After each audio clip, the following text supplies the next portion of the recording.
Africa. However, Africa's food system are at the forefront of the global climate crisis. Climate change has already caused a reduction in agricultural productivity growth by 34% since the 1960s. Droughts have claimed the lives of more than 500,000 people and led to economic loss of more than $70 billion in the past 50 years. Building adaptive capacity and resilience to climate change is therefore a top policy priority.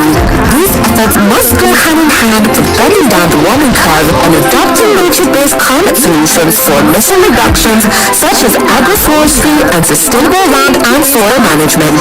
For this, climate finance is critical, but the continent's access to international climate finance is estimated at only 5% of the global funds available.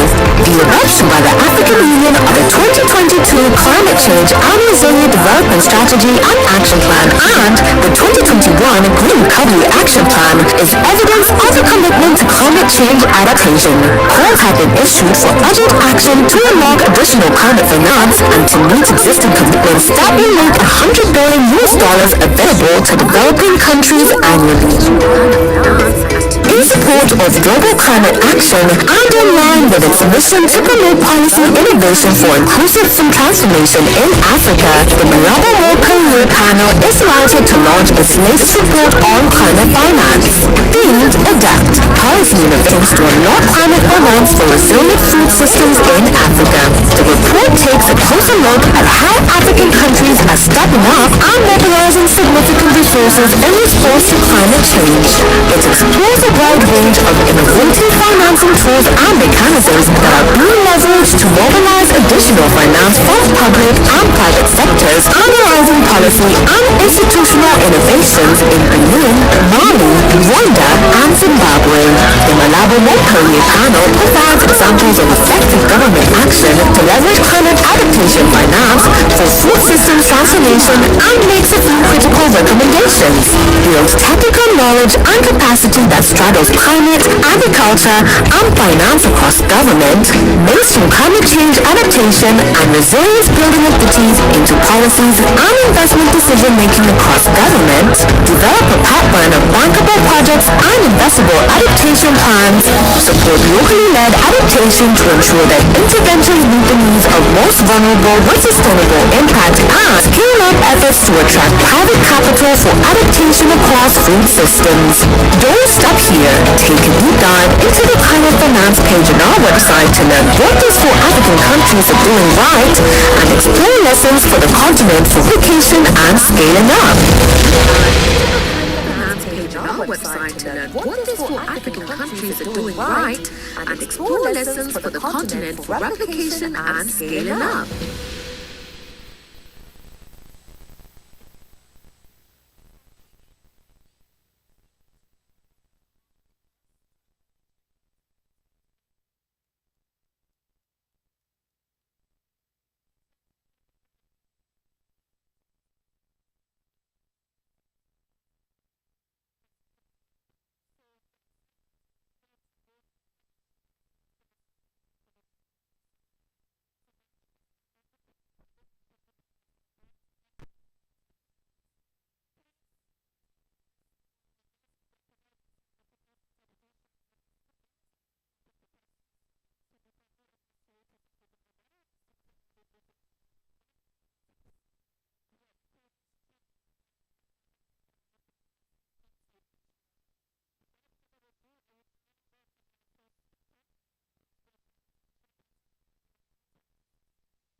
L'appui au pays, mais également l'infrastructure digitale qui permet de gérer cette revue biennale. Nous avons un autre programme, un consortium de modélisation économique qui aujourd'hui regroupe plus de 200 experts africains sur trentaine de pays, avec lesquels on fait des formations avancées en termes de modélisation économique et tout ce qu'il faut pour bien maîtriser les dynamiques au niveau de nos pays. Nous avons un autre programme sur les program on big data and artificial intelligence. This is a program that allows us to use data from teledetection, and I believe that we are en Afrique. Nous pouvons, en début de toute saison des pluies, sur 8 produits pour 47 pays, prédire exactement quels seront les récoltes et les rendements. Nous pouvons aujourd'hui, ce qui est plus proche du ministère de l'Environnement, on a des données maintenant pour suivre les greenhouse emissions, les gaz à effet de serre au niveau pixel, 30 sur 30 mètres. Okay? Que ce soit méthane ou gaz carbonique ou bien oxyde nitrique. Également carbon sequestration au niveau du sol et même les nutriments au niveau de la fertilité du sol, on peut maintenant les suivre 30 sur 30 mètres par les données satellitaires et utiliser ces programmes de modélisation. Enfin, notre dernier grand programme, c'est le Malabo Montpellier Forum. Ce qu'on fait dans ce programme, c'est 18 experts internationaux, dont 80% sont des Africains. Nous nous sommes dit que les 2 dernières décennies ont été les décennies les plus dynamiques en termes de développement économique en Afrique. C'est une masse critique de pays africains qui ont franchi des étapes très importantes en termes de développement économique. Donc on se dit qu'il y a beaucoup de choses à apprendre l'un de l'autre à travers l'Afrique. Donc ce programme est dédié à choisir des thématiques spécifiques, développer une méthodologie et faire une classification des pays africains.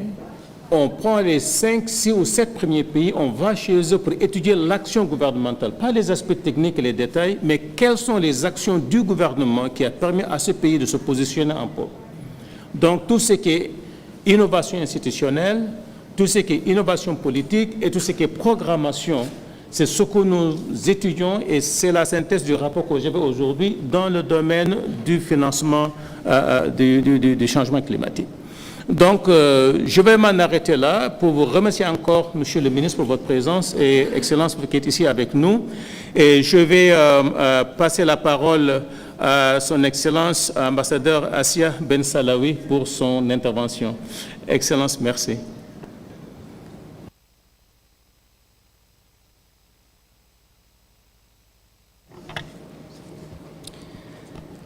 Merci, Excellence.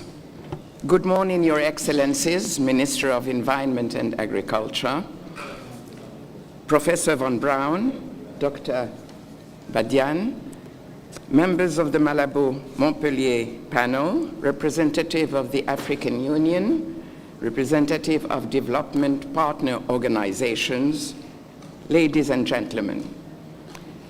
Thank you very much, Joachim and Osman, for offering me the pleasure to be participating in presence in Senegal, a country which is so close to my heart, in this 11th meeting of the Malabo Montpellier Forum, for which I serve as co-chair. I'm delighted to welcome you all. The topic of our meeting today, climate finance for building resilient food systems for Africa, could not be timelier.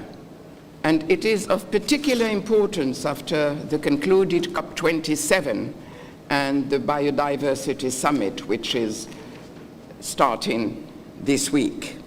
These past years have been indeed challenging for the world and for our continent in particular.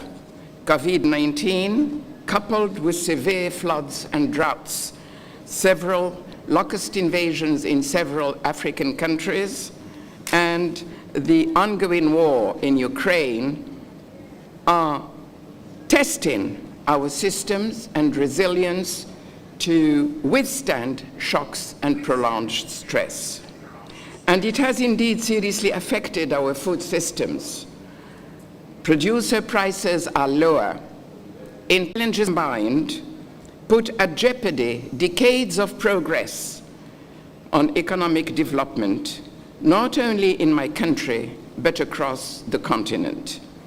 They have as well set back progress on countries' abilities to deliver on the targets defined by the African Union Agenda 2063, and as well on the today about the expected climate change impact on the continent and the outcome of COP27, what they mean for our continent as well, and the tools we have at hand to build resilient economies and food systems. Let me only briefly here share with you some key figures to highlight just the pressing matter. In most African countries, food systems, as you know, are the pillar of our regional livelihoods and national economies. As we all know, the agri-food sector alone employs about 2/3 of the continent's workforce and contributes to an average of 30 to 60% of the GDP of countries, with an additional 30% of export value.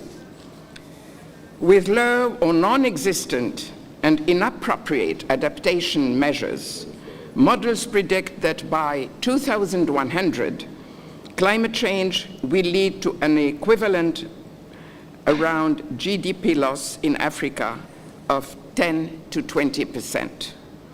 In the past 50 years, droughts have claimed the lives of more than 500,000 people and led to economic losses of more than $70 billion.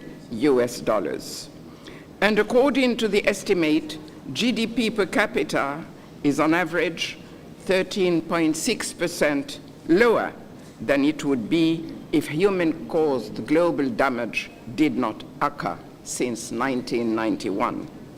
East Africa has suffered 4 consecutive failed rainy seasons, combined with worsening security in the region, population displacement, COVID-19 restrictions. The extended drought has pushed more than 58 million people into conditions of acute food insecurity. So extreme weather events are likely to cost the continent over $50 billion annually by 2050. To improve their preparedness, adapt to climate change, and build resilient food systems, African countries will require much more investment. Indeed, recognizing the imperatives and urgency of the needs, substantial allocations of funds have been done by national resources to this purpose. However, these resources are not insufficient, are not sufficient. We need urgent commitment and action to plug the climate adaptation finance gap, currently estimated at $41.3 billion annually for the continent. I was very pleased to see that the negotiations of COP27 concluded with the decision to set up a new fund, loss and damage, which is so urgently needed and which has been claimed by us for 30 years. And that food security, for the first time in the history of UN COPs processes, is mentioned in the final text. However, the progress is at least symbolic, because to be operational, it still needs the committee to define the criteria for the beneficiary countries, and still amounts of the contribution have both to be defined and concretely engaged. So we do hope that the first will be expanded to populations victims of extreme event, like what occurred in Pakistan with the devastating floods, and we do hope that the second will include innovative finance and especially grants and subsidies. We could deplore as well in this COP27, on another hand, that some technical solutions have been overridden without systemic reflection. We cannot stop here. We must build on the momentum and learn from those countries on our continent that have been able to successfully mobilize and tap into international finance, climate finance, to build stronger and more resilient food systems. This is why we are gathered here today in Dakar and online to hear about the experience of 4 African countries that are at the forefront of innovative actions and leadership at the institutional, policy, and programmatic levels, and on climate finance mobilization.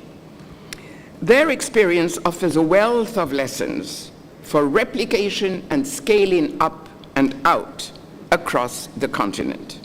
Before I hand over to our guest of honor, and thank you, Excellency, to be here with us, His Excellency Alioune Ndoye, Minister of Environment and Sustainable Development of our host country, Senegal, let me share a few remarks from my own country, Morocco. Her Royal Highness Princess Lalla Hasna, President of the Mohammed VI Environment and Goodwill Ambassador for the Congo Basin Climate Commission and the Blue Congo Basin Fund, present in Sharm el-Sheikh for COP27, has confirmed that Morocco continues its technical assistance to support the presidency of this commission. She welcomed the progress concerning this commission, which, as you know, has been adopted at the initiative of His Majesty the King Mohammed VI in COP22 in Marrakesh in 2016. And it concerns, as you may know, 13 countries and over 80 million populations, and much beyond globally. Let's not forget that it is the second lung of the planet after the Amazon. So indeed, she welcomed the progress on this commission because a few funds has been already defined and pledges are to be announced very briefly. So just as Her Royal Highness reaffirmed Morocco's strong commitment to support the 3 African climate commissions launched by African leaders during COP22, again in Marrakesh, and underlined that Morocco is deploying its expertise in the fight against climate change through the Climate Change Competence Center.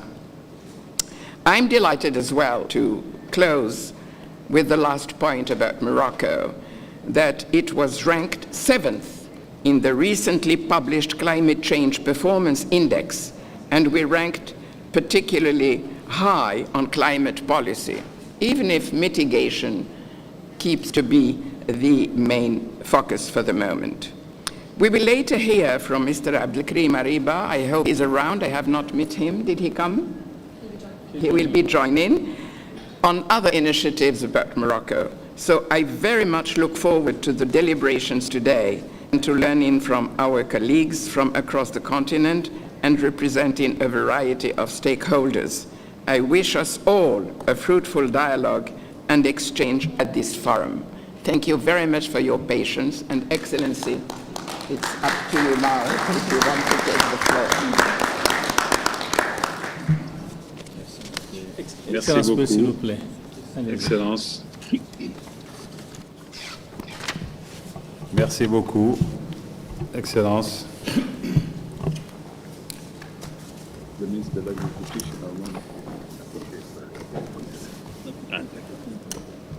le ministre de l'Agriculture allemand n'a pas accompli, pas procuré. Ah, d'accord.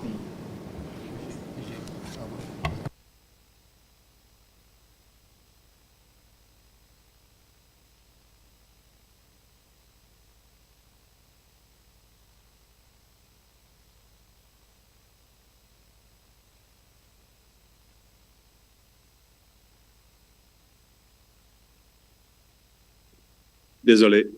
Excellences, Mesdames et Messieurs les ministres de l'Agriculture et de l'Environnement, Excellences, Mesdames et Messieurs pour nous rejoindre, ou qui sont en ligne, les ministres de Mesdames et Messieurs l'Agriculture les et de membres du panel l'Environnement Malabo Montpellier, pour nous rejoindre ou qui sont en ligne, Mesdames et Messieurs les membres du panel représentants Malabo des partenaires au Montpellier, développement, Monsieur le secrétaire Mesdames et exécutif, Messieurs les représentants Académie des partenaires au développement, président du panel Malabo Montpellier, Monsieur le secrétaire Excellence, exécutif, Académie nous vous 2063 et remercions co-président du panel Malabo Montpellier, distingués invités, Excellence, c'est pour moi en vous un remerciant pour ces plaisir d'être parmi vous mots ce matin d'introduction. Distingués invités, c'est pour moi un pour cette 11e plaisir réunion d'être du parmi vous forum ce matin. Malabo Montpellier dont le thème est Cette mobilisation de l'action 11e réunion du forum climatique pour la Malabo Montpellier dont le thème est mobilisation de l'action climatique pour la transformation des systèmes alimentaires en Afrique. Fait le déplacement à Dakar. Et je voudrais à cet effet souhaiter la bienvenue à ceux qui ont fait le déplacement à Dakar et à ceux qui nous rejoignent en ligne. La 27e conférence des parties Ce forum se tient court après la 27e conférence des parties de la Convention cadre des Nations Unies sur les changements climatiques tenue à Sharm el-Sheikh et qui a mobilisé l'opinion internationale dans toute sa diversité et qui, dans sa décision finale adoptée le 19 novembre, exhorte les pays partis à redoubler d'efforts pour promouvoir l'agriculture durable en vue d'éradiquer la faim et la pauvreté, tout en assurant la sécurité alimentaire. La COP27 a suscité un élan important.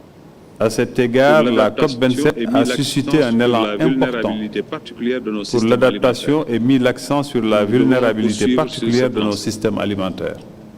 Le temps est Nous donc devons à l'action poursuivre sur et cette ces lancée. coûts ne doivent constituer un blocage. Le temps est donc à l'action et ces coûts ne doivent pas constituer un blocage.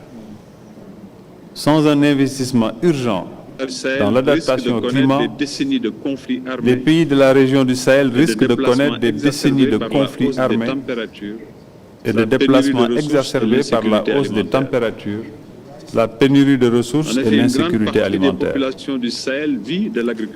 En effet, une grande partie des populations du Sahel vit de l'agriculture et du pastoralisme, qui, comme nous le savons tous, sont particulièrement vulnérables face aux effets du changement climatique. L'insécurité alimentaire atteint d'ores et déjà des niveaux élevés dans la région. L'insécurité alimentaire atteint d'ores et déjà des niveaux élevés dans la région. À long terme, les projections indiquent que les rendements du maïs, du mil, du sorgho risquent de diminuer en raison des chocs climatiques, ce qui compromet davantage la résilience de nos populations. L'urgence climatique s'inscrit dans un contexte défavorable dans lequel les pays sont aux prises avec les conséquences de la pandémie de la Covid-19 et de la guerre en Ukraine. En d'autres termes, nous devons agir vite. C'est dans ce contexte et à l'initiative du président Macky Sall et du président de l'Espagne, Pedro Sánchez, que les dirigeants de plus de 25 pays et 20 organisations ont lancé l'Alliance internationale pour la résilience face à la sécheresse lors de la COP27, afin d'accélérer l'action et d'aider les pays à mieux se préparer à affronter les futures sécheresses. Mesdames et Messieurs, notre pays, le Sénégal, est particulièrement vulnérable aux effets néfastes du changement climatique. Selon l'indice mondial d'adaptation de Notre-Dame, nous sommes classés 31e en termes de vulnérabilité et 125e en termes de préparation. Il s'y ajoute que les projections sur l'impact du changement climatique au Sénégal mettent en évidence une augmentation des événements pluvieux à haute intensité, ce qui constitue un risque pour nos zones rurales et urbaines. Nous nous efforçons donc de renforcer notre résilience grâce à un certain nombre d'interventions d'adaptation, ciblant les secteurs de l'élevage, de l'agriculture et de la pêche, ainsi que de la biodiversité. Mais nous prenons également nos responsabilités, et bien que nous ne soyons responsables que de 0,07% des émissions mondiales de gaz à effet de serre, nous nous sommes également engagés à réduire nos émissions de 7% sans condition et de 29% sous réserve d'un soutien extérieur d'ici 2030, conformément à notre contribution déterminée au niveau national. Je suis également ravi de l'engagement du président Macky Sall en sa qualité de président de l'Union africaine, en accord avec la BAD et le CMA en faveur du programme d'accélération de l'adaptation en Afrique, qui met en œuvre l'initiative pour l'adaptation en Afrique. Ce dernier devrait mobiliser 25 milliards de dollars US pour exécuter, étendre et accélérer les interventions d'adaptation au climat à travers le continent africain. Mesdames et messieurs, distingués invités, pour mettre en œuvre les mesures d'adaptation, en particulier dans nos systèmes alimentaires, il faut non seulement des financements substantiels à hauteur des besoins déclinés dans nos CDN. Mieux, nous devrons être en mesure d'accéder plus facilement au financement international disponible pour l'action climatique. En ce sens, le dernier rapport du panel Malabo Montpellier et l'événement d'aujourd'hui arrivent à point nommé pour susciter des échanges sur les expériences et les leçons apprises par un certain nombre de pays africains qui ont réussi à mobiliser des financements climatiques d'envergure pour les besoins de la transformation des systèmes alimentaires. Nous espérons que ces expériences pourront bénéficier à d'autres pays du continent pour le bénéfice des communautés vulnérables. Je ne saurais terminer sans vous souhaiter d'intenses moments d'échange et de partage au cours de cette 11e réunion du Forum de Malabo Montpellier qui a démarré. Je vous remercie beaucoup. Merci. Professeur Badiane, professeur Mbou, Excellence, de même que le professeur Joachim von Braun, pour votre participation et l'opportunité qui nous est donnée. Logiquement, mon collègue de l'agriculture, comme vous dites, va vous rejoindre à la clôture. Merci beaucoup de votre aimable attention.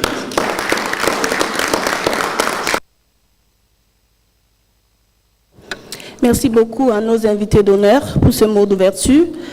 Alors, ce rapport du panel Malabo Montpellier sur le financement climatique étudie le cas de 4 pays africains, le Bénin, le Mali, le Rwanda et le Zimbabwe. Pour nous en dire plus, je vais maintenant inviter 2 membres de ce panel prestigieux.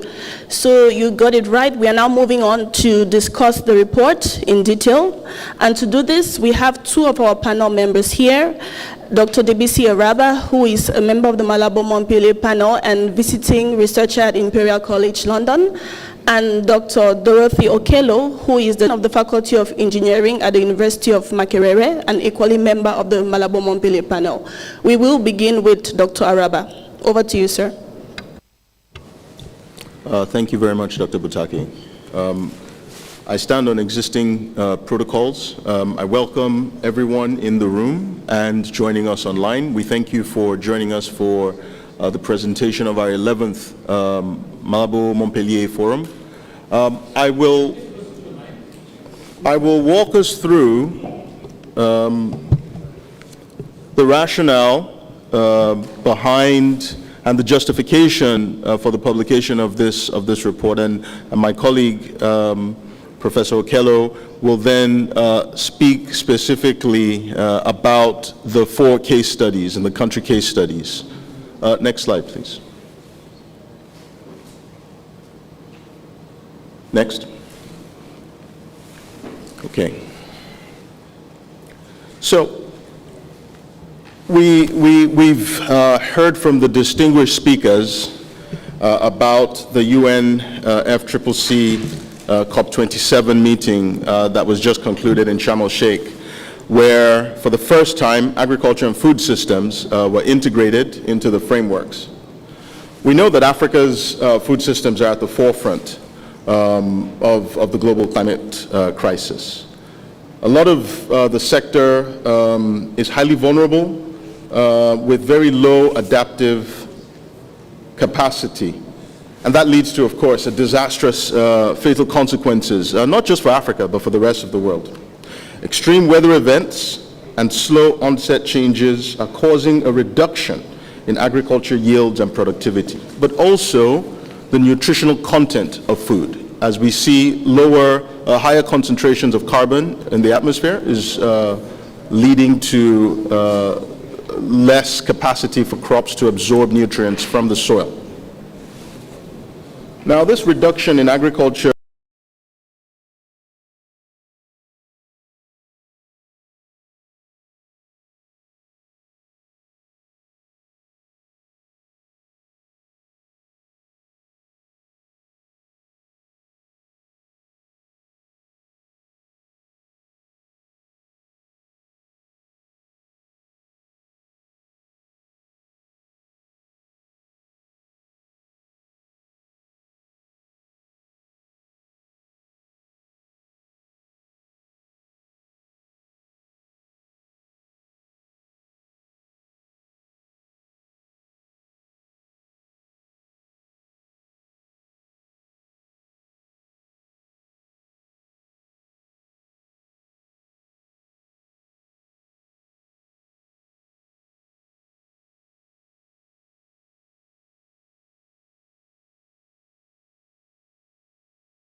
AAP,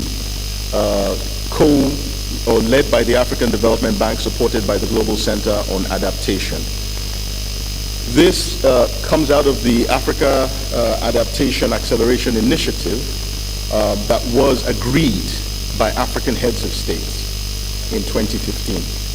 It aims to mobilize $25 billion over 5 years to accelerate and scale climate adaptation action across the continent.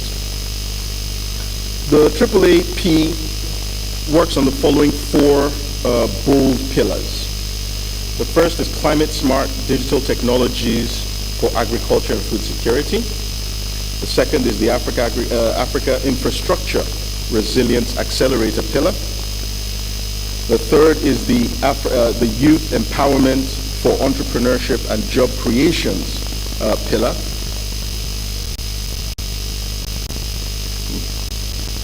That's interesting. And the fourth is the Innovative Financial Incentives, the Innovative Financial Initiatives for Africa pillar. So you have these 4 pillars within the AAAP. Is under the auspices of this joint collaboration between the African Development Bank and the Global Center on Adaptation on behalf of African economies. Countries are beginning to pledge funding for AAAP. We had a lot of announcements made during COP27 in Sharm el-Sheikh, and we will continue to see more pledges in the months and years to come. The second initiative that I want to talk about briefly is the Africa Risk Capacity. The Africa Risk Capacity comes under 2 groups, broadly speaking. We have the ARC Limited and the ARC Agency. Both of them were established to help African governments improve their capacities to better plan, prepare, and respond to natural disasters, as we've seen. And they do this through pooling risk across the continent. Countries pay premiums that are calculated through ARC Risk View, which is a bespoke product, insurance product designed by the World Food Programme. The countries pay annual premiums to ensure that they can at least buffer the shocks of any climate events in any given year. Countries have the option to buy into these risk pools. It is not compulsory. Some countries do, and others. And ARC Limited then works as the commercial arm of the Africa Risk Capacity to ensure that this happens across the continent, both at the sovereign level and the sub-sovereign levels. Next slide, please. Now, globally, we have quite a few frameworks, institutions, again, and initiatives around climate financing. I'll speak on 2 of them. The first is the Adaptation for Smallholder Agriculture Program of the International Fund for Agriculture Development, IFAD, a UN agency that has now been upgraded to Enhanced Adaptation for Smallholder Agriculture Program called ASAP+. It's a climate financing mechanism envisioned to be the largest fund dedicated to channeling climate finance to small-scale producers. It targets raising or mobilizing $500 million to benefit 10 million people by creating additional impact to help leverage existing climate finance, increasing the resilience of small-scale producers, reducing climate change threats, helping to mitigate and sequester carbon, and increase the resilience of vulnerable communities. Of course, Your Excellency, we also acknowledge Senegal's leading role in being one of the first accredited institutions within the Adaptation Fund. So there is a lot of innovation that we have included in our report to show the innovative capacities of national institutions and examples for other countries to learn as we scale up mechanisms to increase the flow of climate financing across the continent of Africa. The next slide, please. In creating this enabling environment to unlock finance for adaptation, we are sensitive to the fact that governments cannot fund climate financing on their own. And not just that, the financing that comes at the national level, I was going to say sovereign level, at the national level, doesn't necessarily trickle down efficiently to individual beneficiaries. And so there's a two-tiered system or a two-tiered approach that we think needs to be adopted here. On the one hand, we need to better coordinate at the national level access to the different sources of climate financing through respective mechanisms in countries, but also within countries figuring out how the financing is percolated down to individual beneficiaries. Next slide, please. And this is important because ultimately, the final beneficiaries are the mark of success. It's not about how much a country accesses or how much financing a country accesses at the national level. It's how well and how efficiently we improve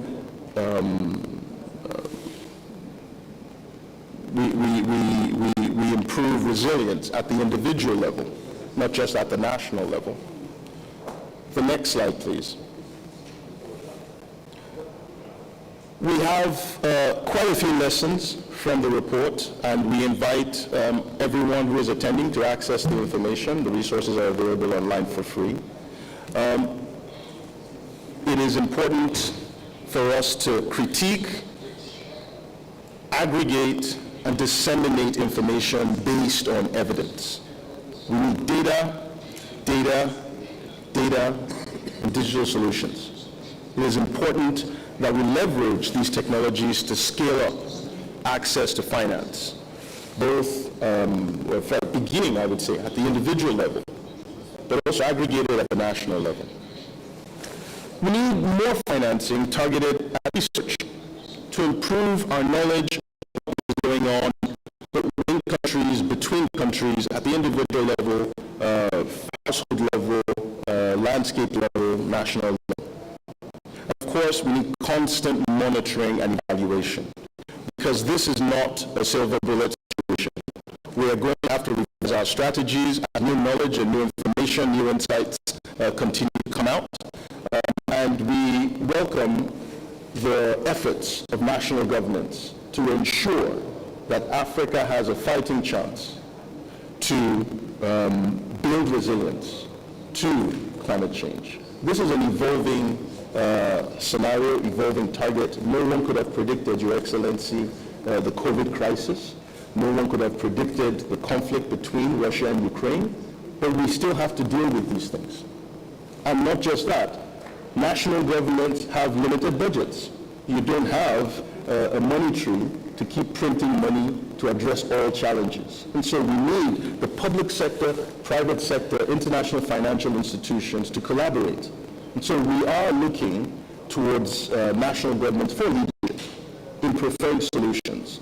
And so the 4 case studies that we will present now show ideas on how national governments are taking leadership on the innovation, the ideas, the strategies to improve the climate finance mechanisms.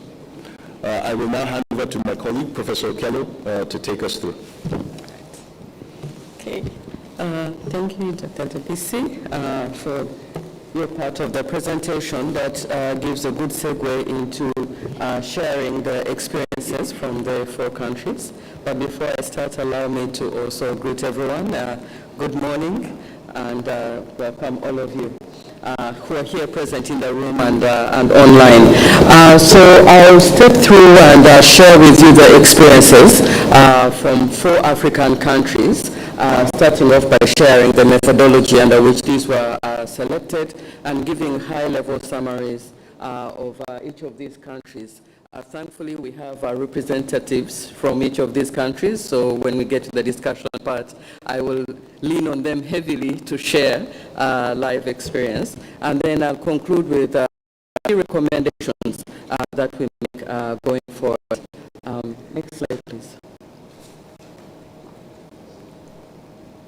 So the methodology that we used combines three indicators, and one borrows from the OECD's Development Assistance Committee, External Development Finance Statistics, that takes into account a number of factors, including the geography, the real markers on biodiversity, climate change mitigation and desertification, and and specifically looking at also the range of adaptation funds received within the period 2010-2015, and also between 2016, 2020 to 25.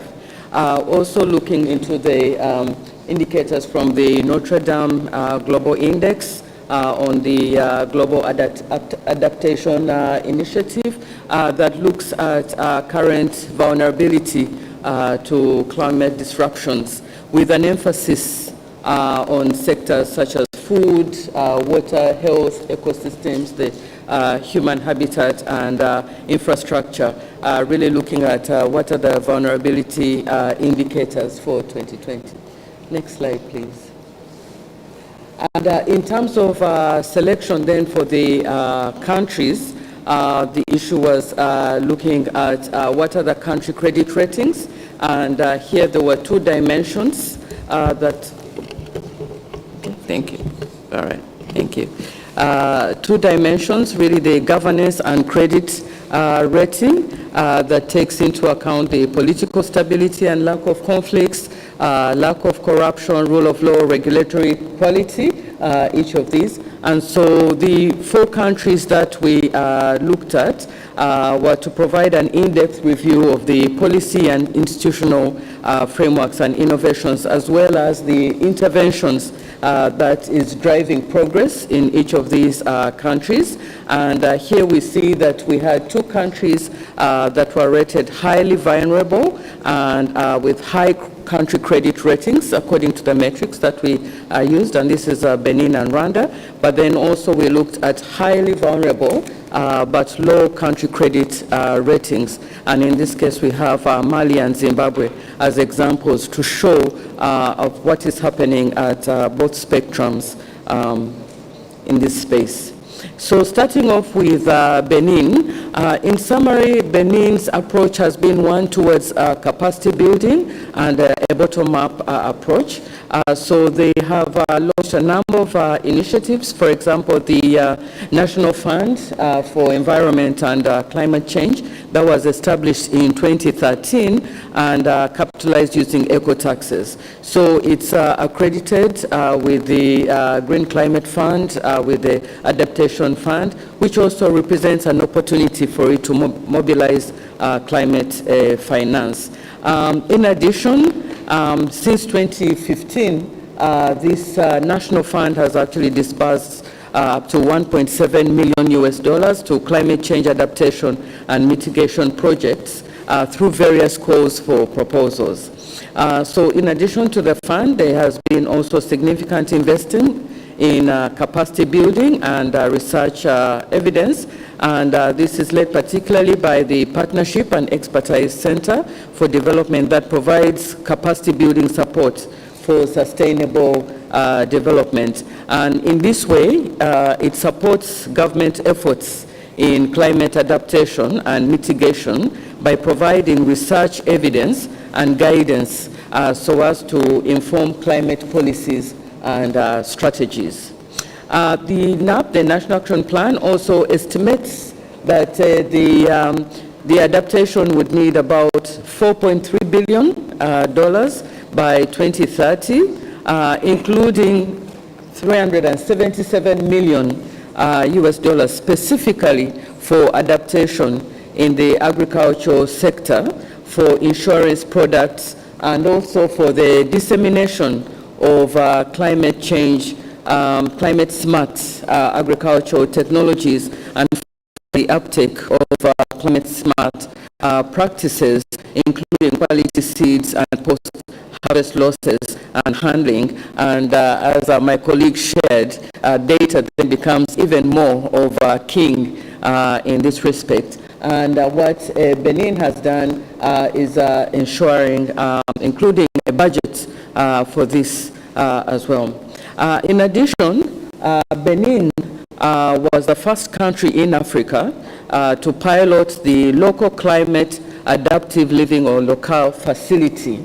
And this is an initiative under the UN CDF to channel climate adaptation finance to local communities in developing countries and these developed countries, and it incentivizes government at the local levels to incorporate adaptation in their planning processes by providing a top-up to cover the additional costs of making local investments climate resilience. And through this, in the case of Benin, it has been able to, in addition to what was available through local, for the $1 million, it has provided a counterpart fund, or if you want to call it a parallel funding, of $410,000 US. And as of the end of December 2020, the adaptation interventions within Benin had reached over on capacity building and a bottom-up approach. Next slide, please.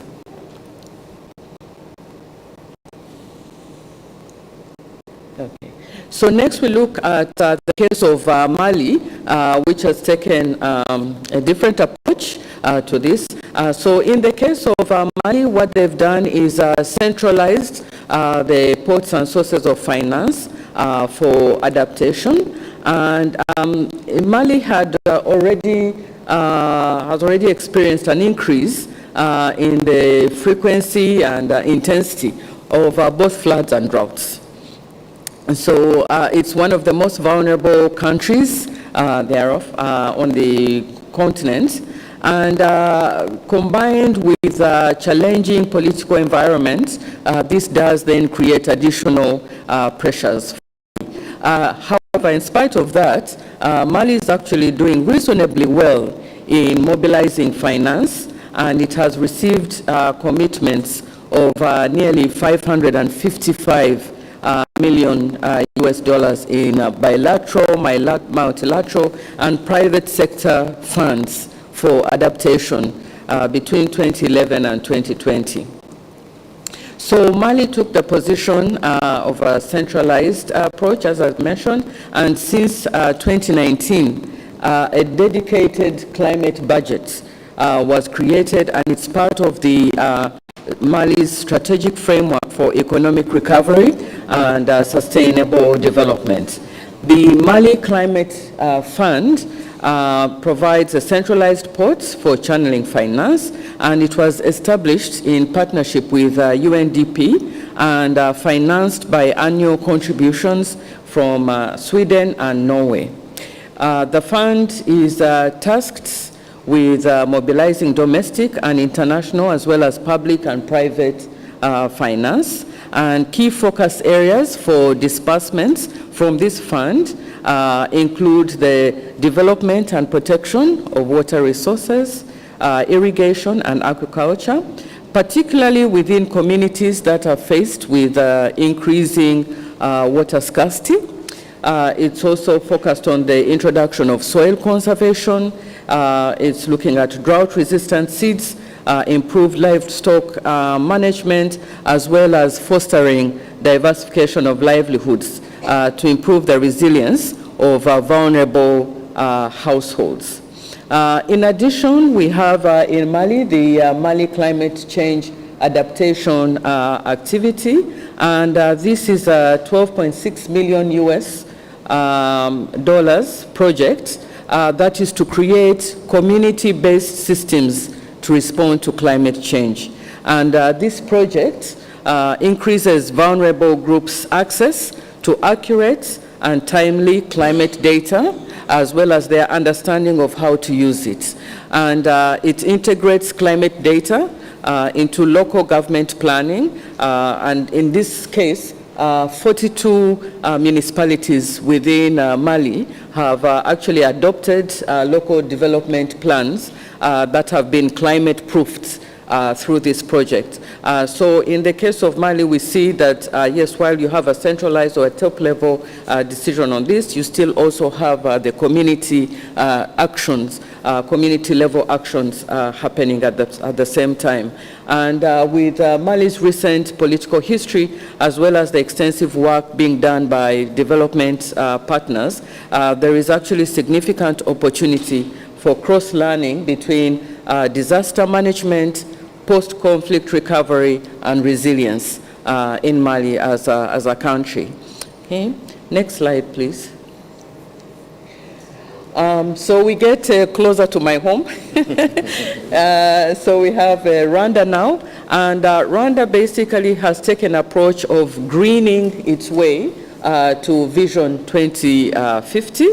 And here the number of initiatives they have in place, for example, is the National Fund for Environment, which is an independent institution within Rwanda with the capacity to scale up operations rapidly and thereby having significant impact. Since its launch in 2012, it has mobilized more than $216 million US for investments in ecosystem rehabilitation, improved waste management, cooking stoves, as well as climate-smart agriculture.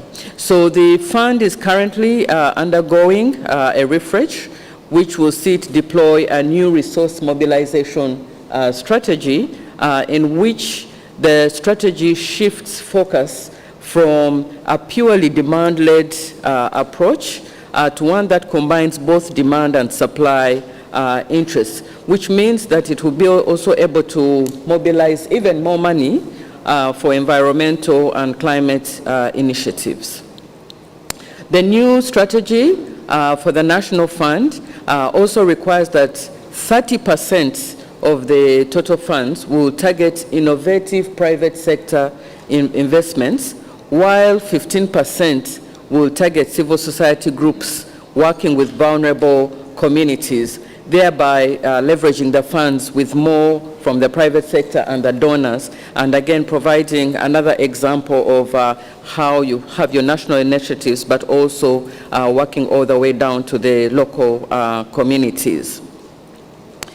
In addition, Rwanda has the Development Bank of Rwanda, which is also being deployed for climate finance, and it uses its experience in development finance to provide long-term financing from patient capital, from the international finance institutions and private financing entities. Currently, the Development Bank is designing a green bond in partnership with the UN Development Program, Rwanda Finance Limited, and financial centers for sustainability in order to secure more private sector funding.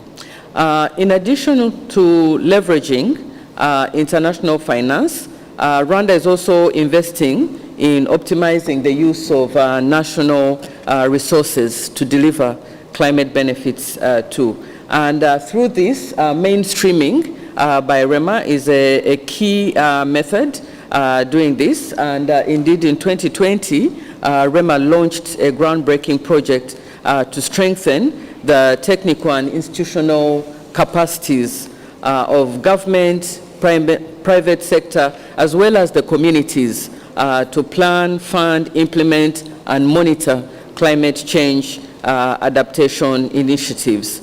Currently, the fund has access to $6 million US and a 4-year national adaptation planning process project seeks to integrate adaptation into sectoral development planning and budgeting processes. It must be said, though, that in addition, one of the key factors in attracting foreign finance flows is robust fiduciary management.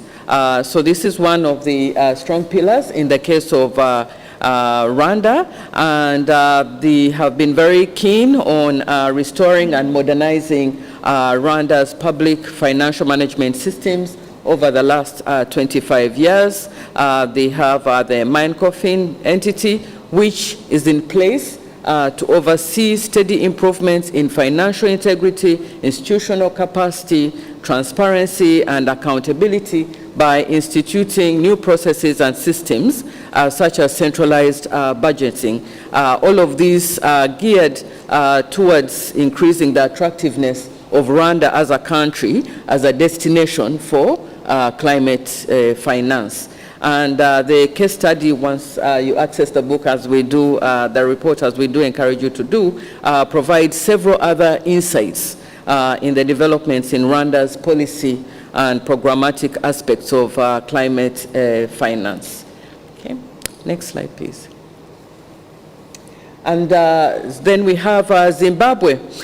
Zimbabwe, highly vulnerable and scoring low on the country credit ratings, but still having some good examples to showcase in this, and how you go about mainstreaming climate change efforts. So Zimbabwe has a number of initiatives that they have taken, and while they are responsible for just 0.0% of global greenhouse gas emissions, it's among the world's most vulnerable countries, according to the Notre Dame Global Adaptation Initiative matrix.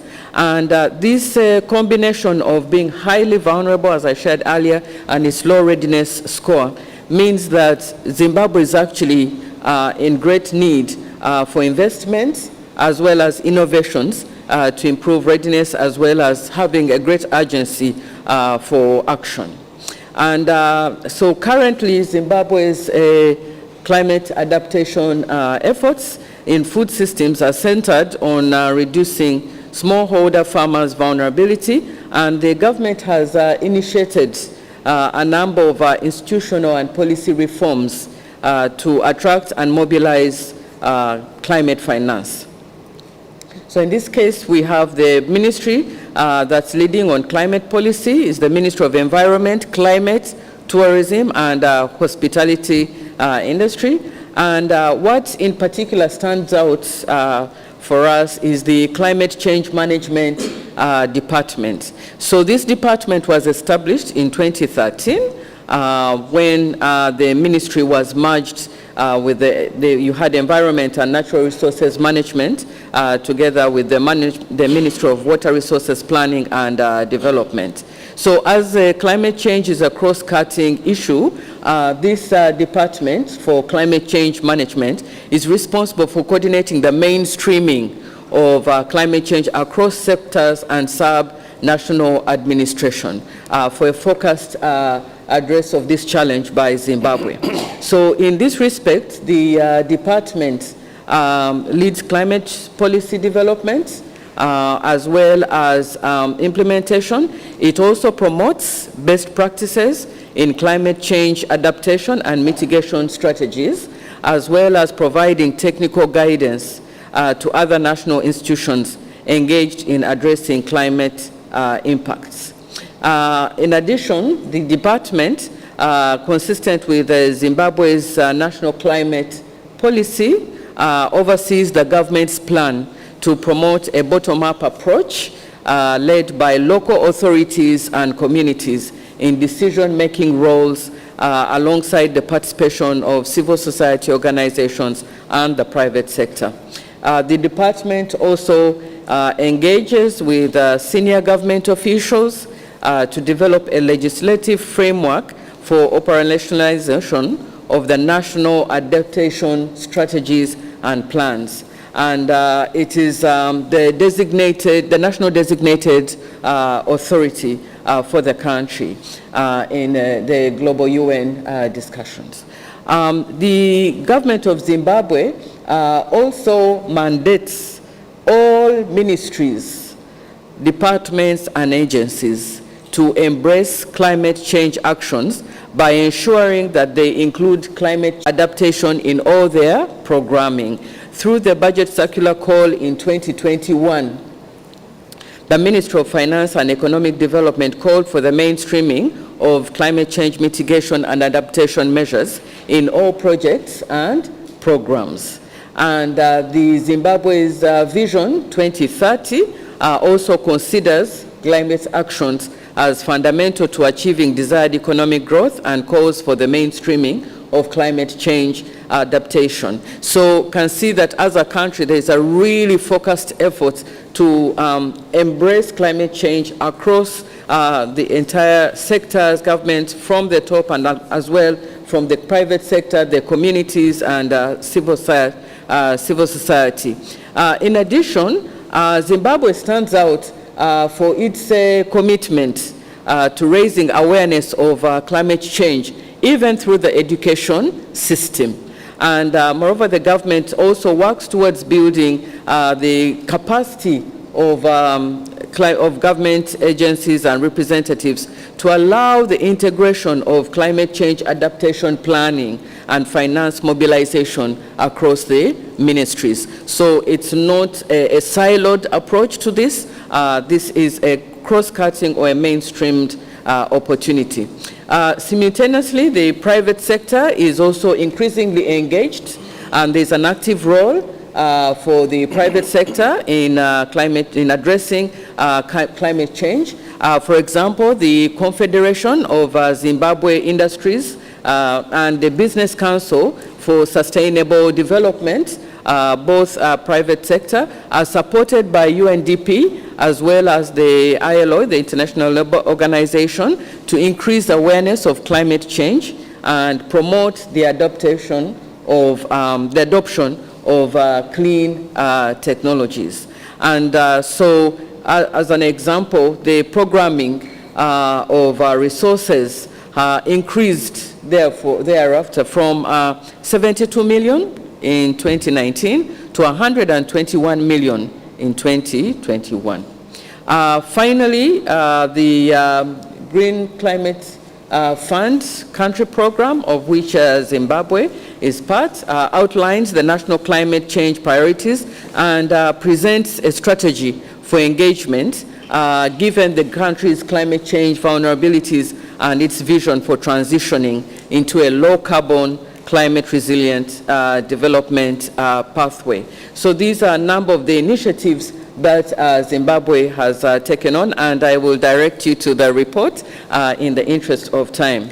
So as I conclude, I would like to highlight key recommendations going forward. Next slide, please. Okay. And we have 5 of these, but I'll start with 1.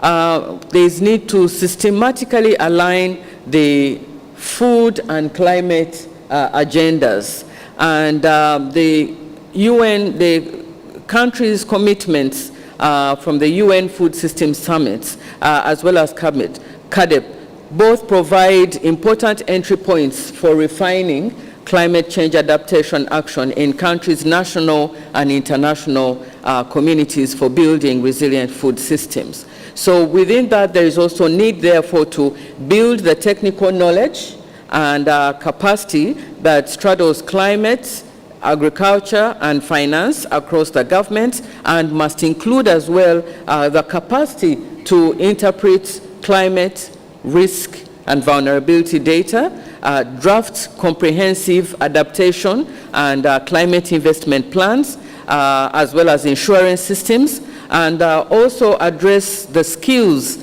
that are necessary to foster synergies between public and private sources of funding. So that's the first recommendation around the need to systematically align the food and climate agendas. The second is the need to mainstream climate change, adaptation, and resilience building activities into policies and investment decision-making across governments. With climate change impacting all sectors of countries' economies, there is therefore need for multi-sectoral coordination and mainstreaming of climate change, as we've seen in the case of Zimbabwe, across ministries and levels of government, as this will ensure that national resources achieve maximum impact in addressing overlapping challenges.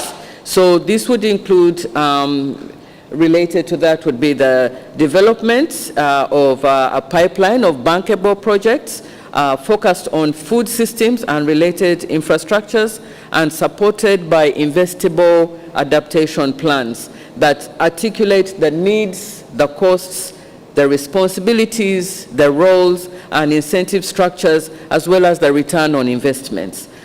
Second part to that would be the need to support locally led adaptation efforts to ensure that resilience building initiatives are able to meet the needs of the most vulnerable and have sustainable impact, and they also draw on the knowledge, experience, and needs of the local communities. They are bottom-up, and a devolved approach to decision-making can help governments and funders pinpoint the most impactful and urgently needed adaptation interventions. Also getting down to the local communities and also adopting bottom-up approaches increases transparency and ownership of the interventions, and supports countries to address structural inequalities. Okay. Next slide, please. All right.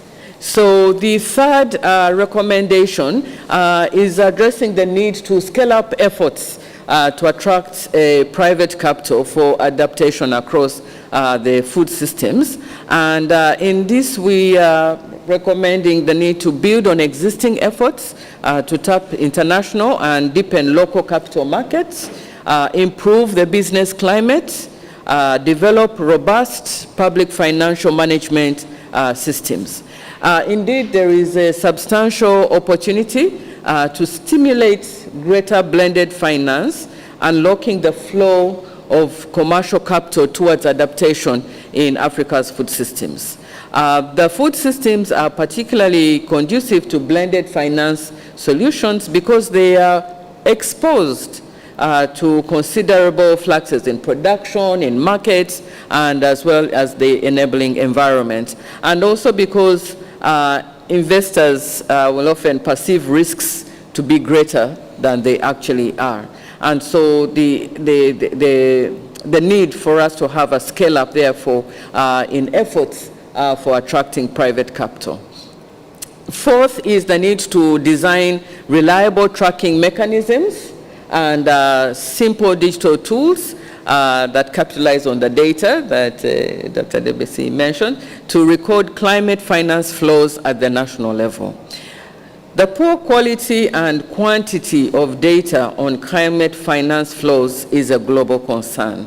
However, in this regard, therefore, African governments can play a leading role in resolving this issue. Recording and reporting through a central depository on climate funds received can be a powerful tool to hold developed countries to account.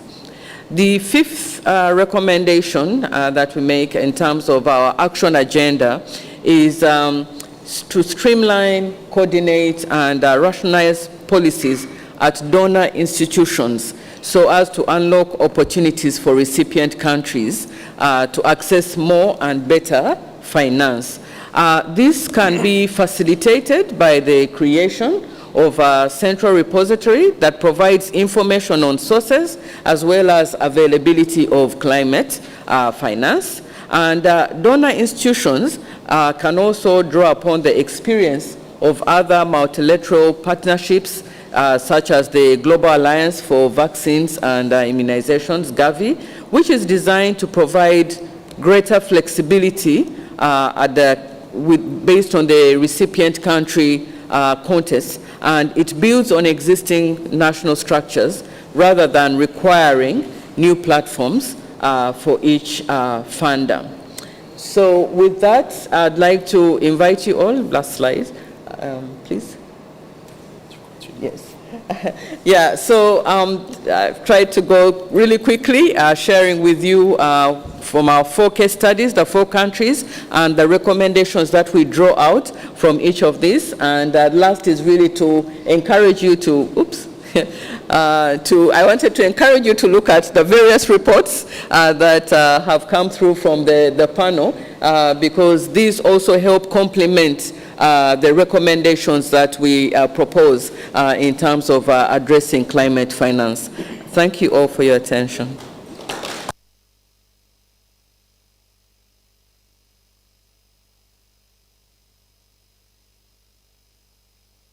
Can we have another round of applause for our panel members, please?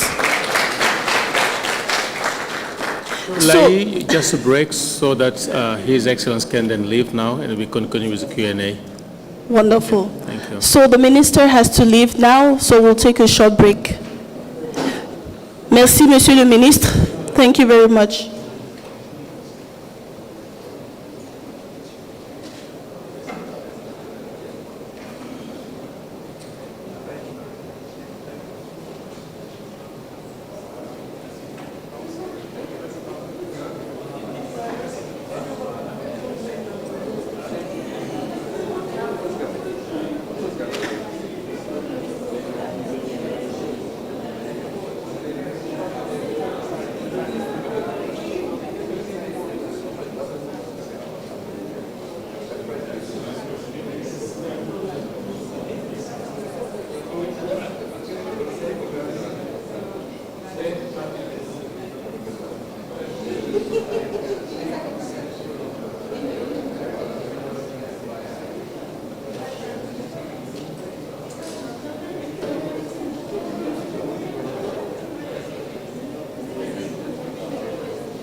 His Excellency Honorable Gaston Kossi de Suivi of Benin, His Excellency Honorable Evangelist Haritatos from Zimbabwe.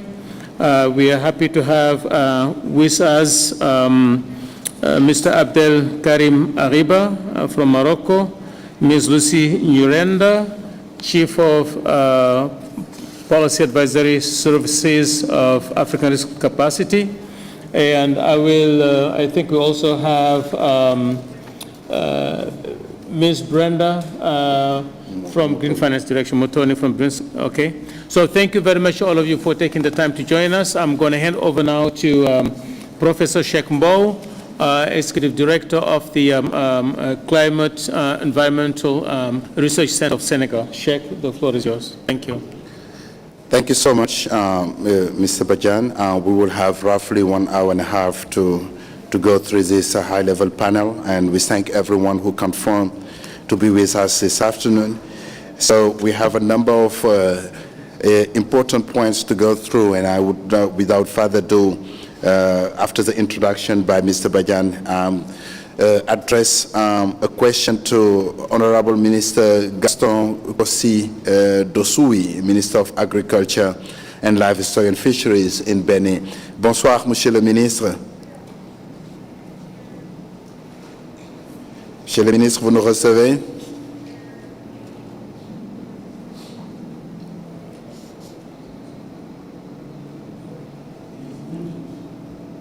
Monsieur le ministre, vous devez avoir votre microphone en mute, en sourdine.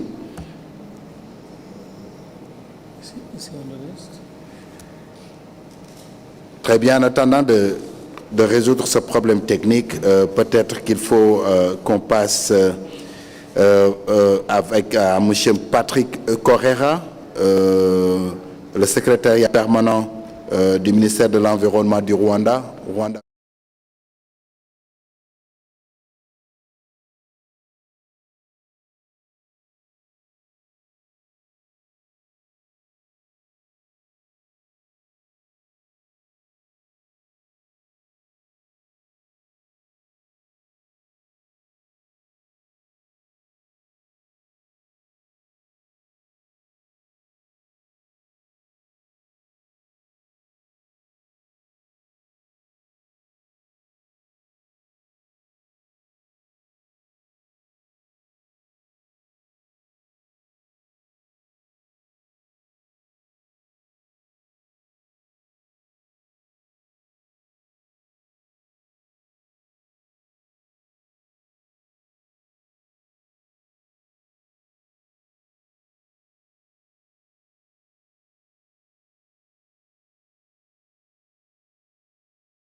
the Kigali Amendment to the Montreal Protocol that commits signatories of the protocol to use low carbon and clean technologies that does not produce hydrofluorocarbon that is polluting our ozone.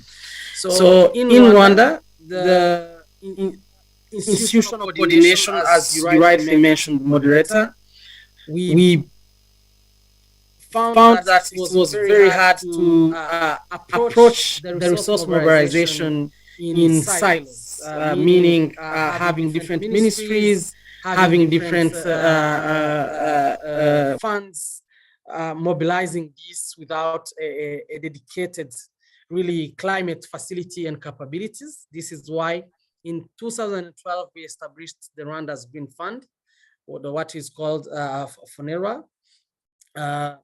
So Rwanda's Green Fund is dedicated entirely to raising climate finances domestically, but also globally. So putting in place such facilities have yielded significant results, as we have seen even in the last conference of parties in Sharm el-Sheikh.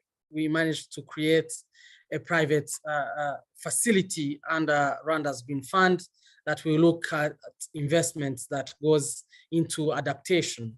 And especially we believe that farmers in Rwanda will be able to benefit from that. We managed to raise 104 million through commitments, but FONERWA previously have mobilized more than $250 million.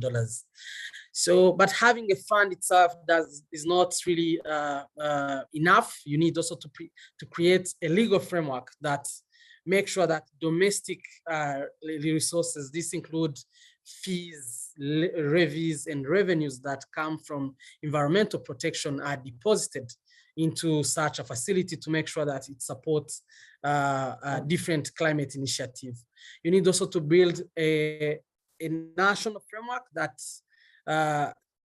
streamline every effort to increase readiness of the institution to be able to access global climate finance. This is an example around making sure that you talk to different partners and you enhance direct access to global climate entities.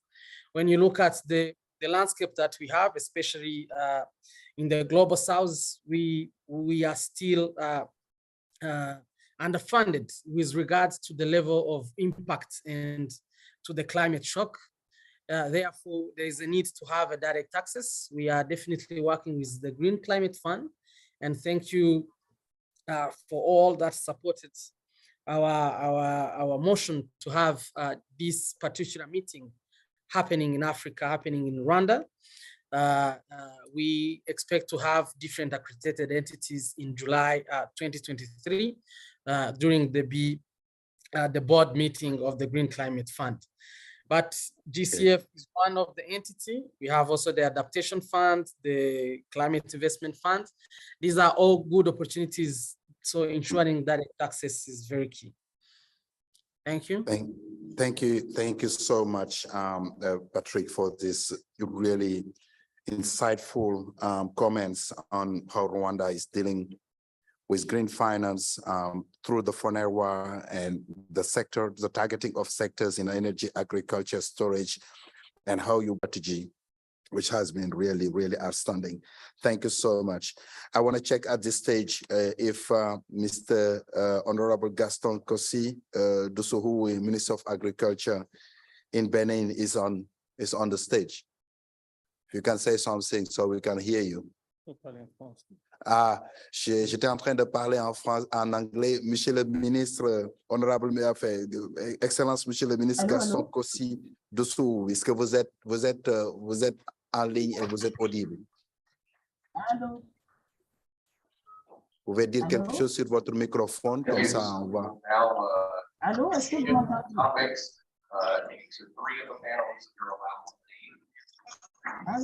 The fourth is not. And we can advance the English slides. Je vais demander aux participants en ligne s'ils peuvent mettre leur microphone en mute. Et si Monsieur le ministre peut parler beaucoup plus proche de son microphone, on l'entend à peine.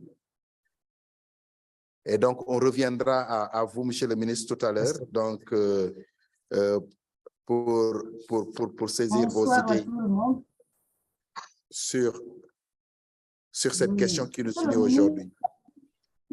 Et donc, en attendant, je vais essayer de connecter. I will try to be connected with Honorable Minister Evangelist Peter Haritatos, Deputy Minister of Land, Agriculture, Fishery, Waters, and Rural Development in Zimbabwe.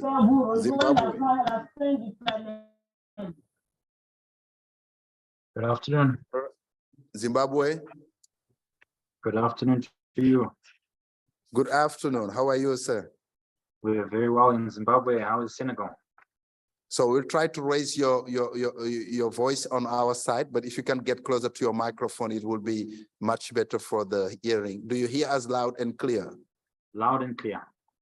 Excellent. So I think we can go with this level of voice. Thank you so much, Honorable Minister. This morning, your country has been presented in the report with a lot of important data, evidence, and information that the government. 6 regional centers. So this is a partial center.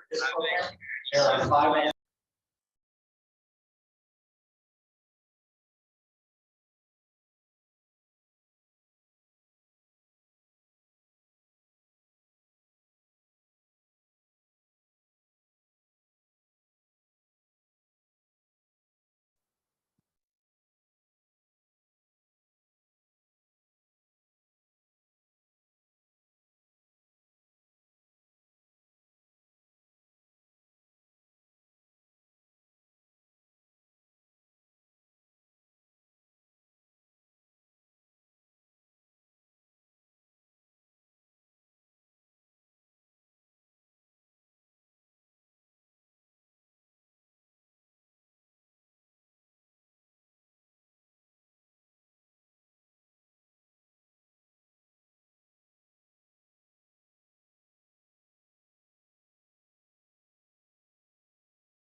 Okay. Okay, nice working, right? Excellence. My apologies, I could not hear anything you said. I'm sure it was very important. Now we can hear you. We was just wanting to have your view on what has been shown in the report from this side. I just summarize it. So the floor is yours. Sorry, can you say that again? You want me to comment on what, sorry? Just checking. Mumuni Sawadogo, do you hear us? Yes, I'm hearing you. Sawadogo. I'm hearing you. And we can hear you well. So it's not a communication problem from our side. Honorable Minister, if you can get closer to your microphone, we want to hear your view about the facts and evidence of the report regarding Zimbabwe, and particularly the capacity building, awareness, and education aspects.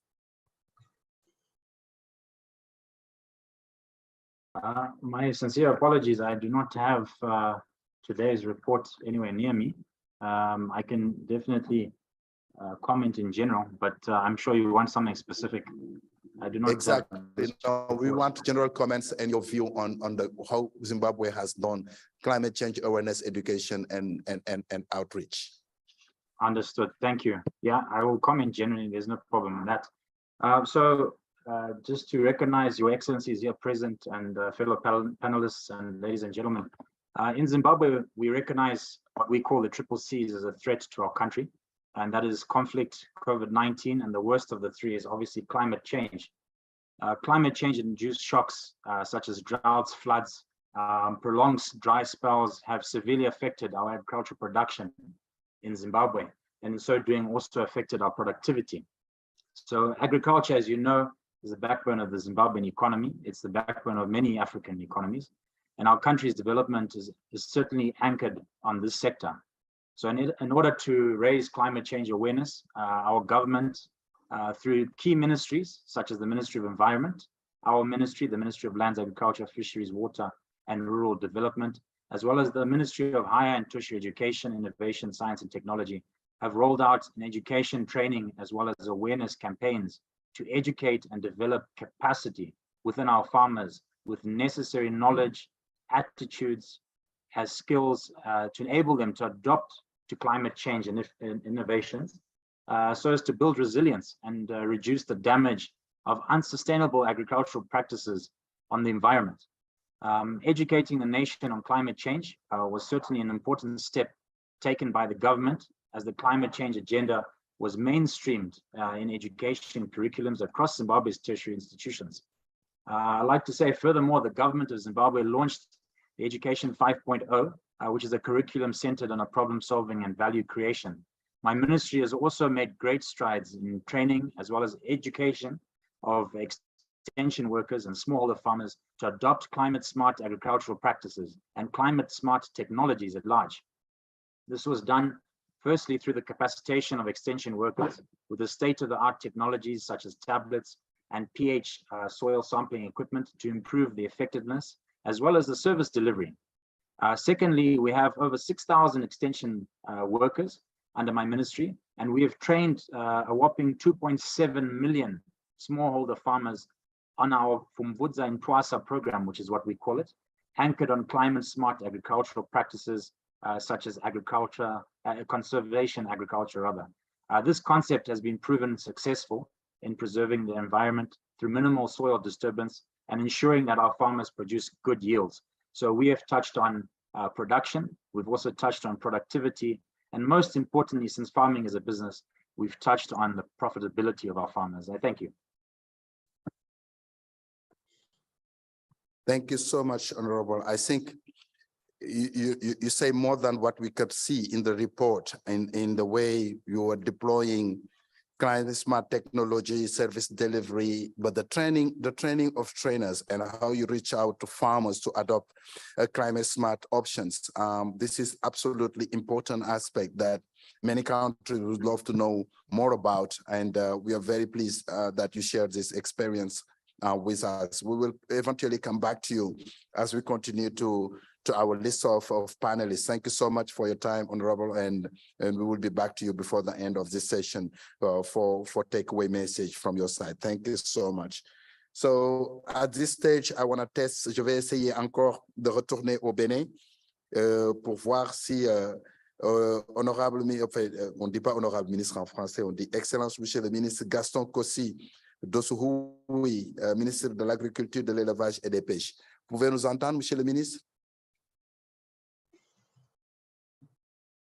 Allô, Monsieur le ministre de l'Agriculture du Bénin? Je demande à la régie d'envoyer un message au cabinet du ministre pour dire qu'on a des problèmes pour définitivement l'entendre ou être en connexion avec lui. De toute façon, notre écran ici est parti, mais moi, je continue à voir que le Zoom est en cours avec plus de 50 participants sur la liste. Donc, on va essayer d'aller dans un autre pays. Cette fois-ci, ce n'est pas Blaise qui viendra au nom du Rwanda, mais Brenda Umutoni, Green Finance Director of Rwanda. Are you here? Yes, I'm here, sir. Brenda, thank you so much for stepping in for Blaise Pascal Gassabira.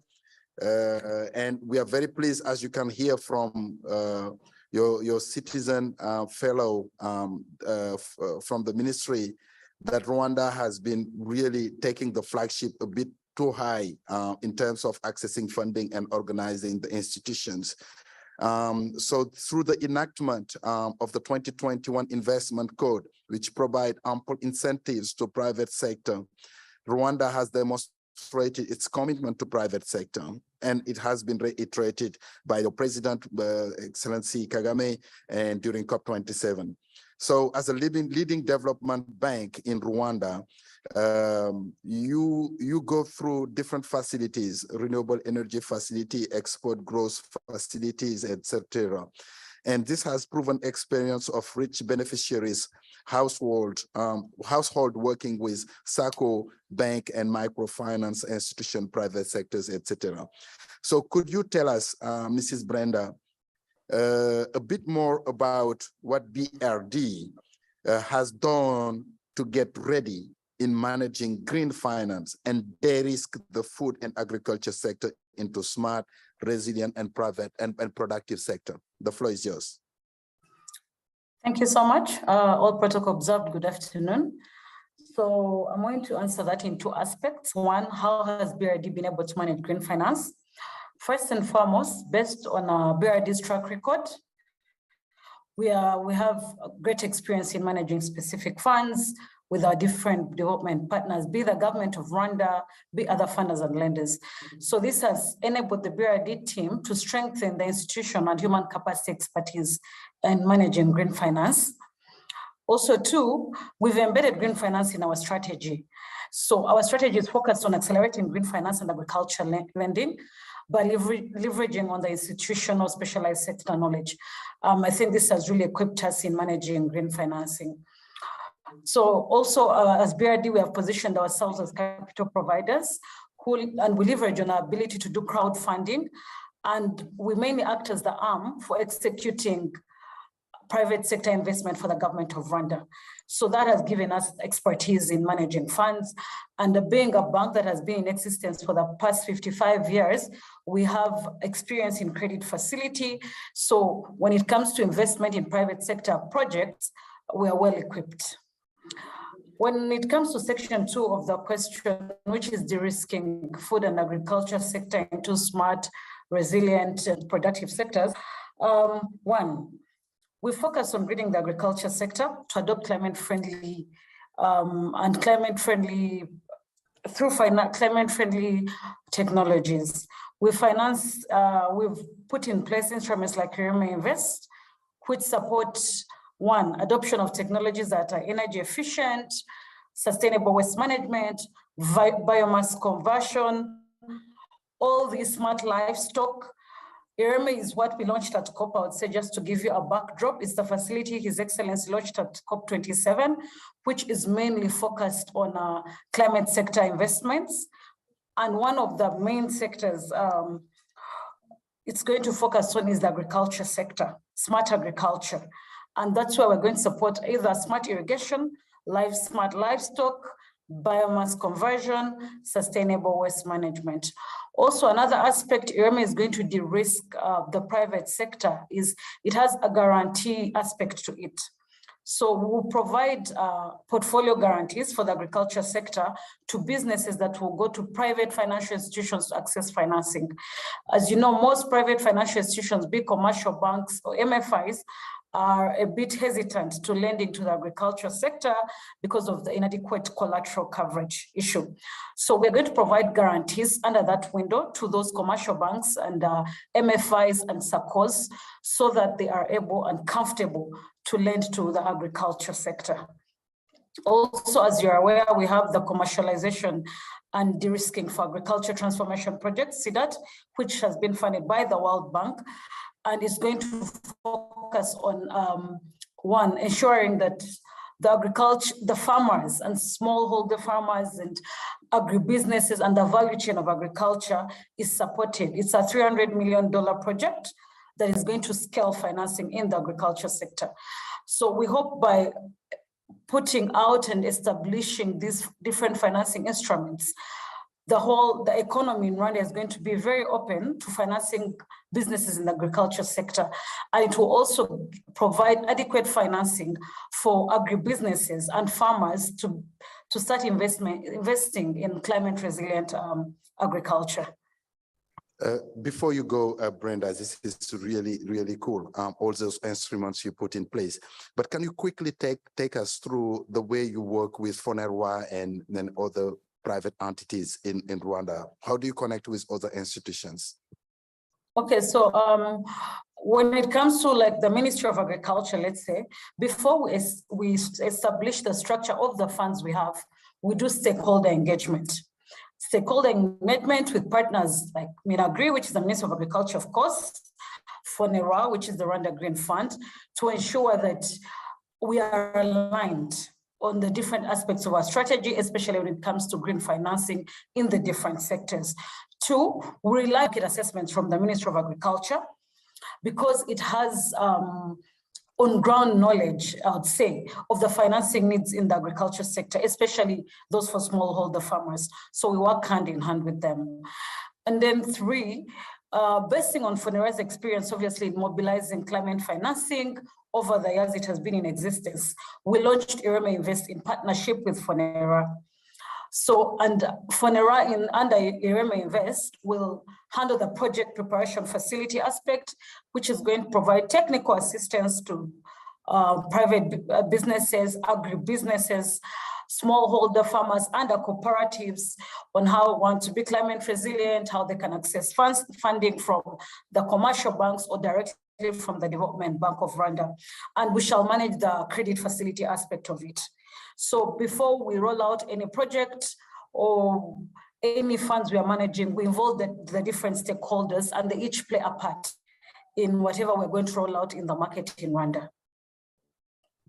Wonderful. I think you would be a clear example in the near future about how to do the greening of our banking system and make it fit for purpose for the new leverage points in terms of mobilizing green finance to support the value chain through different instruments in agriculture, waste management, and other aspects that you're supporting in Rwanda. Congratulations for all this great work. I shall come back to you also for takeaway messages.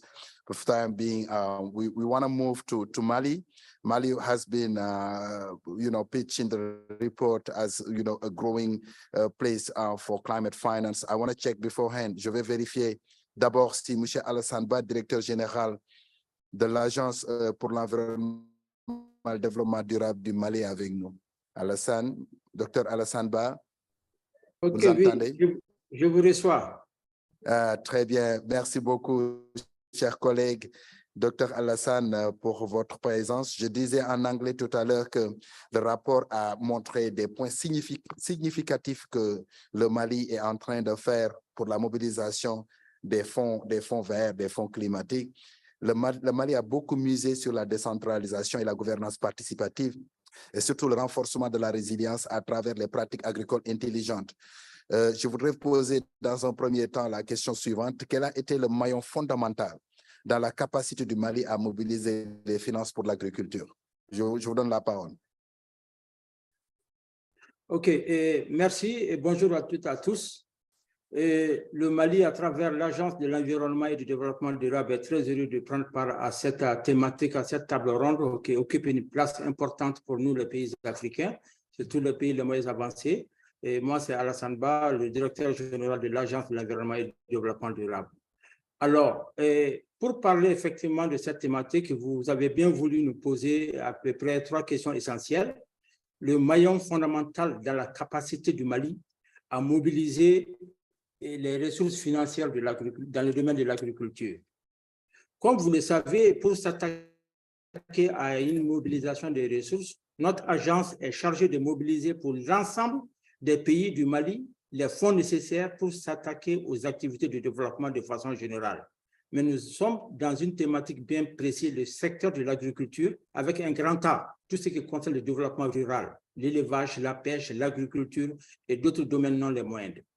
Et nous avons estimé qu'il fallait tout d'abord mettre en place un cadre politique, un cadre institutionnel et un cadre juridique pour faire face à toute cette question. Parce qu'il faut donner effectivement l'assurance que nous avons des politiques pour y faire face à ces questions d'agriculture dans un contexte de changement climatique. Il fallait mettre des institutions appropriées, en même temps un cadre juridique. Et c'est ça que le Mali a tenté de faire pour faire en sorte que nous puissions renforcer notre capacité à mobiliser les finances pour l'agriculture. Alors, nous avons la disponibilité d'une politique de développement agricole au Mali, qu'on appelle PDA, qui vise à transformer le secteur agricole, qui est le moteur de l'économie nationale, il faut le dire, pour l'atteinte de la souveraineté alimentaire dans un contexte de changement climatique. Deuxième point à savoir aussi, c'est l'existence d'un plan national d'investissement dans le secteur agricole, qu'on appelle PENISA, dont l'objectif est aussi d'assurer la sécurité alimentaire urbaine et rurale en générant des emplois et des revenus significatifs. Et aussi, il faut signaler un cadre de coordination qui est indispensable pour mieux mobiliser les ressources financières, un cadre de coordination du système national de la sécurité alimentaire, qui regroupe les acteurs publics, privés, la société civile et les partenaires techniques et financiers.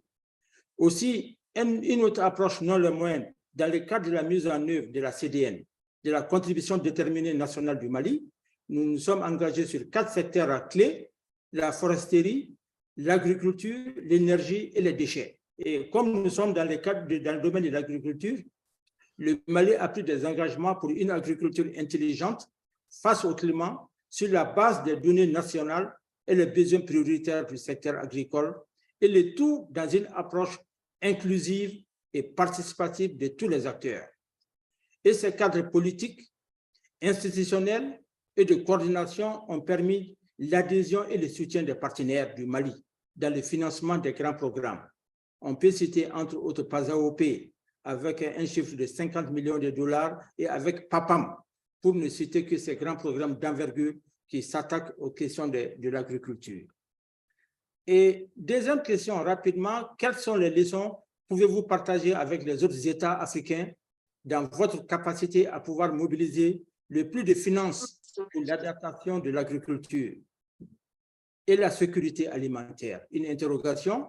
Là, je vais intervenir sur 5 points essentiels brièvement. Nous avons un cadre de partenariat harmonieux et inclusif de tous les acteurs du secteur agricole et un alignement aussi du programme et projets prioritaires du secteur agricole dans notre pays avec un plan d'investissement de la contribution déterminée au niveau national CDN du Mali. Aussi, de nombreuses politiques et stratégies nationales soutenant l'action et l'adaptation dans le secteur de l'agriculture. Et il faut signaler que nous avons une politique nationale sur le changement climatique.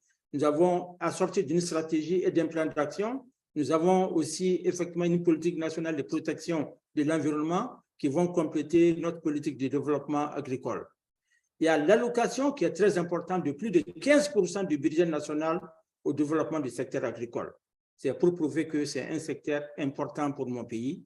Et la mise en place d'un fonds climat qui est quand même une grande particularité pour le financement des projets d'adaptation, y compris le secteur agricole. Et ce fonds climat, nous sommes un peu inspirés du cas de l'Éthiopie, oui, de l'Éthiopie et un peu du Rwanda. Et à ce niveau, il faut signaler que nous sommes accompagnés par la Norvège et la Suède, qui font quand même un travail remarquable pour nous. Et tous les grands projets d'envergure dans le domaine des changements climatiques globalement et de l'agriculture, il y a des financements où chaque acteur, les services techniques, les organisations de la société civile, les secteurs privés, ils peuvent postuler par appel à candidature. C'est des projets d'un montant en francs CFA entre 200 et 500 millions de francs CFA qui sont destinés aux communautés rurales. Donc, effectivement, c'est un projet d'envergure. Et enfin, comment comptez-vous renforcer vos politiques et stratégies dans ce sens? C'est les 3 questions. La dernière question, c'est qu'obligatoirement, il faut passer par une évaluation en profondeur des différentes politiques et stratégies que nous avons aujourd'hui pour intégrer les besoins nouveaux qui tiennent compte des objectifs climatiques, qui est capital. En même temps, il faut penser aussi à mettre en œuvre un vaste programme de renforcement de la capacité, renforcer la capacité de tous les acteurs pour améliorer l'utilisation des services climatiques. Et enfin, il est très capital de mettre un plan et stratégie de mobilisation des ressources pour faire face aux défis majeurs de la sécurité alimentaire dans un contexte de crise sécuritaire et climatique auquel le Mali fait face. Et voilà, très résumé en quelques minutes, et globalement ce que nous faisons dans notre pays. Et je vous remercie de votre écoute. Merci. Merci, Dr. Ba. C'était vraiment très exhaustif les réponses que vous nous avez données, autant sur les questions relatives au cadre politique, le PDA et le PNI, le Plan national d'investissement pour la politique de développement agricole, et tout cela articulé autour de la sécurité alimentaire, la production de nourriture au niveau du Mali. On a beaucoup aimé aussi l'approche inclusive que vous faites à travers les institutions et les efforts budgétaires que vous êtes en train de mettre en œuvre dans le cadre de la politique agricole avec une orientation purement communautaire. En tout cas, nous félicitons le Mali pour l'ensemble de ces éléments fort intéressants. Et comme tous les autres, je vous reviendrai pour vous demander un message clé que vous aurez souhaité, disons, partager avec l'audience ici. En tout cas, merci pour votre temps. Je reprends la liste des intervenants et je reviens encore une fois sur le Bénin. Excellence, Monsieur le ministre Gaston Kossi de Sououi, ministre de l'Agriculture du Bénin, est-ce que vous êtes là?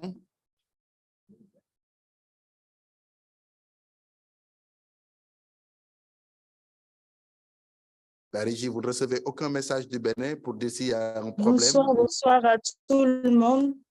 Monsieur très bien, enfin. Madame, Monsieur de Souivi est momentanément occupé. Ah, d'accord. Donc, si vous voulez, on peut continuer sur le panel. Momentanément occupé, il va nous rejoindre tout à l'heure. Excellent. Madame, veuillez nous faire signe dès que monsieur le ministre... toutes ses excuses. Très bien. Veuillez donc nous faire signe sur la boîte chat ou bien par votre prise de parole dès que le ministre revient à la rencontre. Nous l'attendons impatiemment. Merci de nous avoir notifié. Merci beaucoup. De sa non-disponibilité. Donc, dans cette lancée, on va continuer avec M. Abdel agricole du Maroc. Monsieur Ariba, votre Excellence, Madame l'ambassadrice, était là avec nous ce matin et a parlé beaucoup de l'exemplarité du Maroc par rapport au financement vert, parce que vous avez la conviction qu'investir maintenant dans l'action climatique procure d'importants bénéfices au Maroc et pour le reste de l'Afrique, en créant de nouveaux emplois, en redynamisant les zones rurales pour la transformation industrielle. Et d'ailleurs, un rapport de la Banque mondiale chiffre environ à 78 milliards de dollars en valeur actuelle le montant total des investissements qui sont nécessaires pour solidement ancrer le Maroc sur une trajectoire de résilience bas carbone à l'horizon 2050. La question que nous plairons de vous poser, c'est de nous dire comment le gouvernement marocain s'efforce de mobiliser le financement climatique pour renforcer la résilience, en particulier le secteur de l'alimentation et de l'agriculture. Vous avez la parole. Merci, bonjour tout le monde. Donc, je vous remercie pour l'intérêt que vous avez accordé à l'expérience marocaine. Tout d'abord, je représente l'Agence pour le développement agricole. C'est une agence accréditée auprès du Fonds vert pour le climat depuis 2016. Il vient d'être réaccrédité en juillet 2021. Et nous sommes également accrédités auprès du Fonds d'adaptation depuis 2012. Donc, effectivement, le Maroc, depuis 2008, a mis en place une stratégie agricole, communément dénommée Plan Maroc Vert. Dans cette stratégie, le gouvernement a pris en considération la donne du développement durable, du moment que le Maroc se trouve dans un carrefour un petit peu de changement climatique. Il est très sensible. Nous vivons de plein fouet la sécheresse depuis plusieurs années, donc c'est une donne récurrente au niveau national. Donc, dès le départ, avec la stratégie, avec Plan Maroc Vert, nous avons pris en considération la donne de la résilience comme une donnée très importante dans la mise en place de cette stratégie. Tout d'abord, cette stratégie, il a été orchestrée autour d'un certain nombre de piliers, notamment donc l'agriculture que nous dénommons l'agriculture familiale, où il a connu un petit peu la participation des bénéficiaires. les bénéficiaires le secret de la réussite de ce qu'on appelle l'agriculture solidaire. C'est l'agriculture qui s'adresse aux petits agriculteurs qui se trouvent dans des régions j'allais dire vulnérables, soit des régions des oasis ou des régions très peu potentiel agricole, également des régions montagneuses. Donc, au départ, donc, au niveau de notre stratégie, donc, il y avait un effort de communication avec les différents bailleurs de fonds.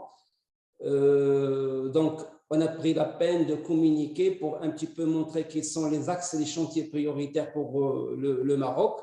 Et au niveau du montage, donc, on a essayé de mettre en place tout ce qui est subvention de l'État et également les bailleurs de fonds, notamment à travers également des dons et les fonds climatiques, donc tout ce qui est le Fonds d'environnement mondial, le Fonds français d'environnement mondial et également d'autres fonds, le Fonds vert pour le climat et le Fonds d'adaptation. Donc, on fait appel j'allais dire, aux banques nationaux à travers la mobilisation des crédits qui sont destinés aux agriculteurs. Donc, il y a un certain nombre de mesures qui ont été mises en place pour réussir cette stratégie de plan Maroc vert, à travers laquelle le Maroc a pu réaliser un certain nombre de très bons résultats, notamment en matière de sécurité alimentaire. Sur plusieurs, on a amélioré les taux de couverture pour un certain nombre de besoins de produits alimentaires, notamment les céréales, les viandes rouges et blanches, le sucre, le lait, et également, grâce à Dieu, au cours de la pandémie, donc les Marocains, on a pu approvisionner le marché local dans des conditions normales et même exporter en Europe et en Afrique de l'Ouest.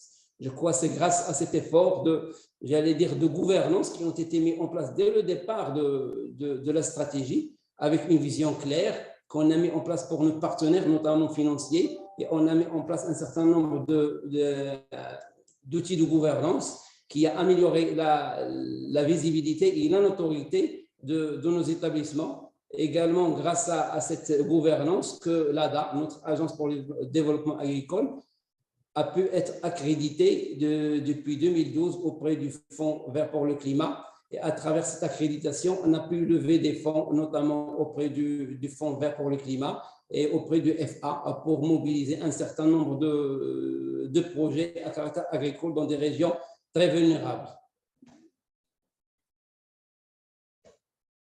Très bien, merci beaucoup à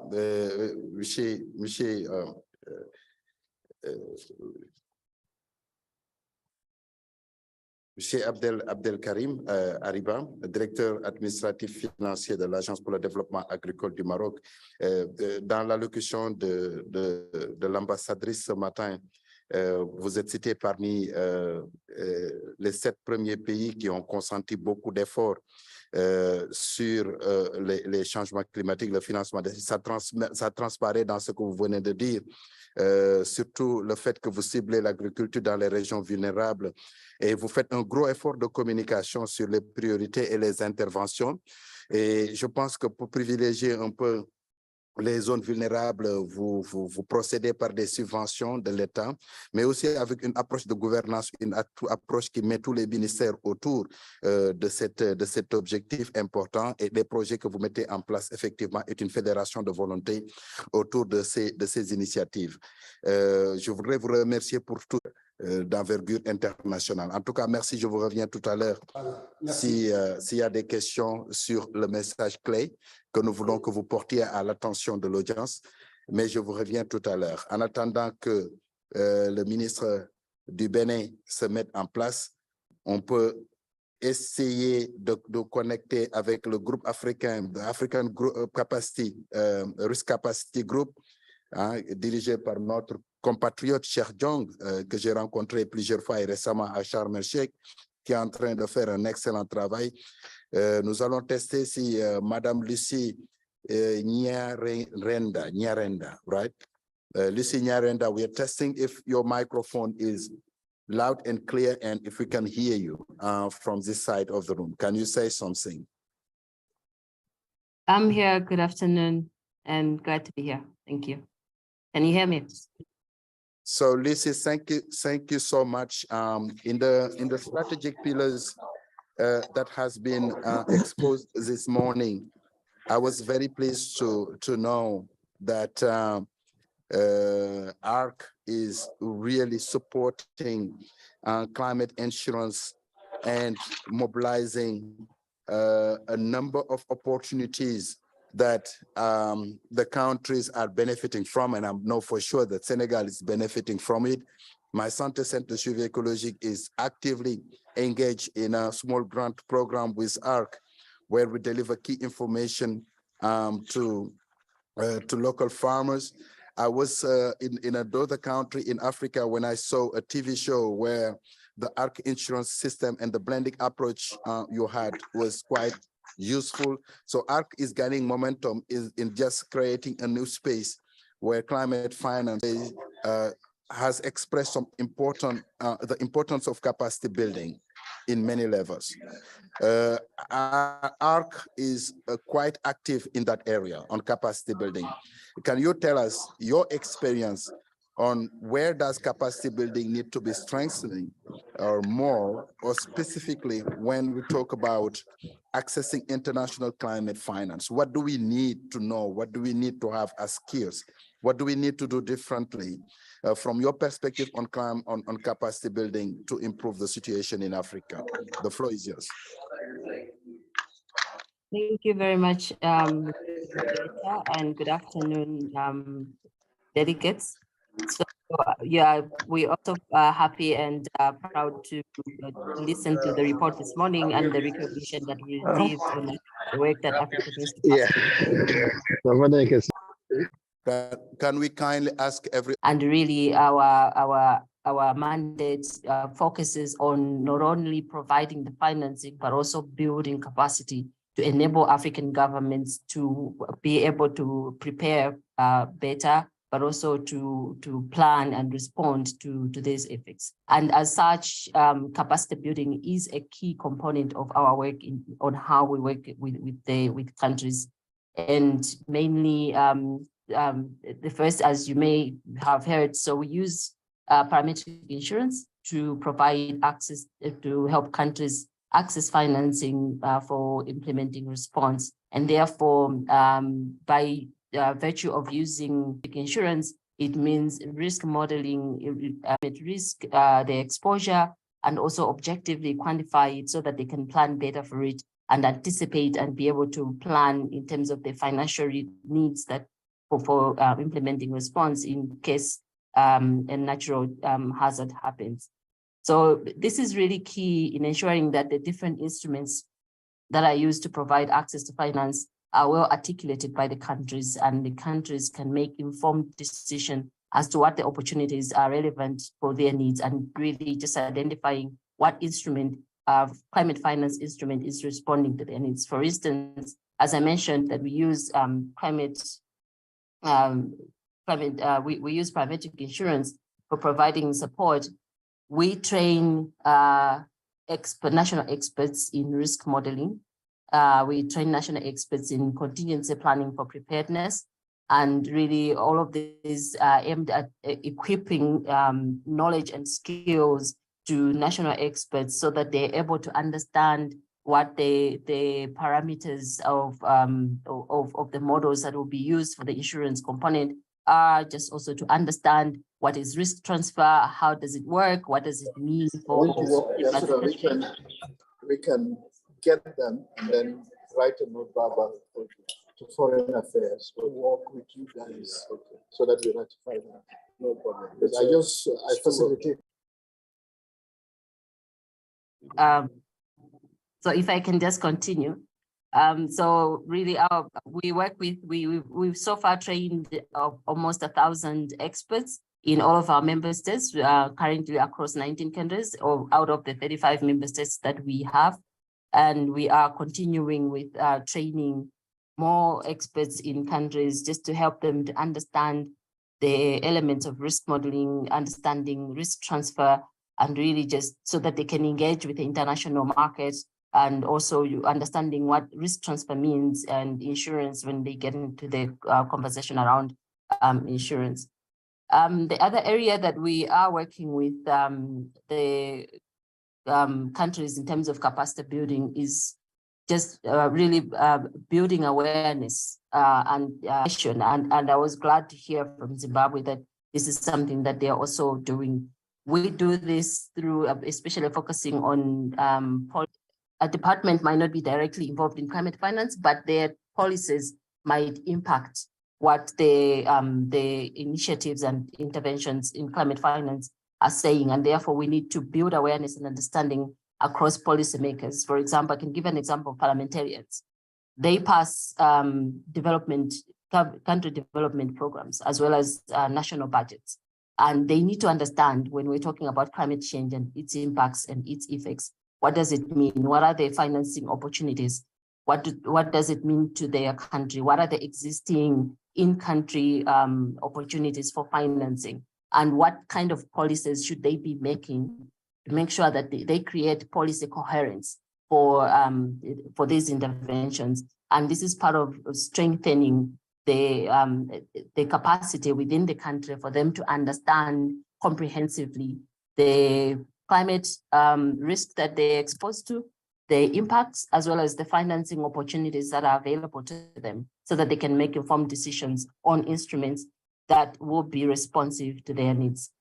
The other areas for strengthening capacity are to do with, in terms of just the systems. So we work with countries to help them to, by providing the Africa Risk View, which is our climate risk financing platform. And this is an instrument which is used to generate climate risk information for decision making. And it's quite fundamental because as you're making decisions, you need to have data and you need to have information. And this information is critical for you to make an informed decision when it comes to what kind of financing is it that you're looking for and what does it mean for you to identify that financing? What should you factor in when you're asking for that financing? Because you need to have objective figures and numbers that you should be able to use to justify your opportunities. In addition to this, we also support our member states with monitoring and evaluation processes. And this is really looking at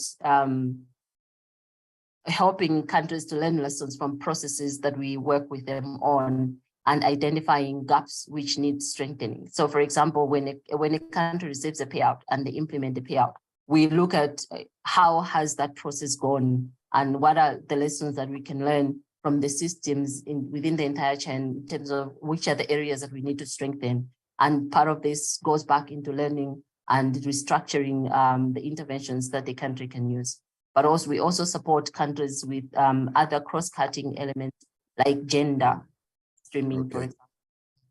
And in terms of gender, we understand that climate change impacts women differently. And by understanding these elements, governments will be able to plan better and identify the resources that are needed, as well as targeting the right people in terms of response. So these are areas that we're working with countries. Lucy. Capacities. Okay, Lucy, I think, yeah, I'm very sure that what ARC is doing on the realm of climate change is so eclectic that we could really point out to many interesting aspects. So what you just mentioned about finance and capacity building, connecting the two dots through new business opportunities, risk modeling, risk transfer, critical mass building, education and awareness on financing opportunities, and more importantly, your last point about how monitoring and evaluation can be used to do gap analysis on where we can target investment is something absolutely critical. Our congratulations to all that, and our warm regard to Sheikh Jong in Pretoria, in Johannesburg. I'm sure that very soon you will be rallying Abidjan because the headquarters is moving to that place from the information I had. Thank you so much. We will come back to you soon as we progress on the other panelists' statement. So at this point of time, it's my real pleasure also to to welcome my dear old friend, Monsieur Moumini Sawadogo. Je pense qu'on peut parler français, nous sommes tous francophones, Moumini, le directeur régional de Wascal, qui fait un travail extrêmement important dans la mise en œuvre de programmes de formation et très ambitieux, qui a formé pas mal d'Africains francophones et anglophones d'Afrique de l'Ouest. Je dois féliciter Wascal pour tout cela. Votre mission, c'est de faire de la formation, de générer des connaissances pour des solutions long terme et pour améliorer la résilience socio-économique. La question que nous avons envie de vous poser, Moumouni, feel free to speak in English if you want, because you have been pitched here in English, but je vais poser la question en français. Est-ce qu'il y a une collaboration entre Wascal et les gouvernements ouest-africains sur la lutte contre le changement climatique? Et si oui, pouvez-vous nous dire et surtout comment vous mettez en œuvre cette collaboration dans la sous-région? Je vous donne la parole, Moumouni. Allô, merci beaucoup. Merci beaucoup. Merci pour l'occasion que vous m'offrez de pouvoir intervenir sur cette plateforme et pour l'initiative même de la plateforme. J'espère que vous m'entendez bien. Vous entendons très bien. Excellent, excellent. Merci beaucoup. Oui, merci également pour ces mots tendres en l'endroit de Wascal. En matière de collaboration, je dois tout de suite dire que, en réalité, cela fait partie de notre mandat. C'est-à-dire que Wascal a été créé par la volonté des 10 États ouest-africains, maintenant ils sont 11, sous la houlette de la CEDEAO, pour répondre à des besoins pressants. Donc, c'est une organisation internationale qui est née directement d'une demande venant des gouvernements ouest-africains. C'est cela la particularité. Et donc, ici, dans notre constitution, le mandat nous a été donné clairement de comment opérationnaliser une coopération effective entre les différents États de manière à ce que nous puissions mettre en place des services scientifiques d'accompagnement des différents États et de la sous-région. Parmi ces services scientifiques que nous offrons, tu as mentionné, Cheikh, la partie renforcement des capacités. Oui, parce que c'est la niche là où les États ont clairement exprimé leurs besoins. Besoin d'expertise, besoin de formation des scientifiques. Et en cela, nous accompagnons donc les États pour mettre à leur disposition des scientifiques qui ont été formés au niveau doctoral et au niveau master dans 12 filières différentes qui répondent directement aux besoins des pays.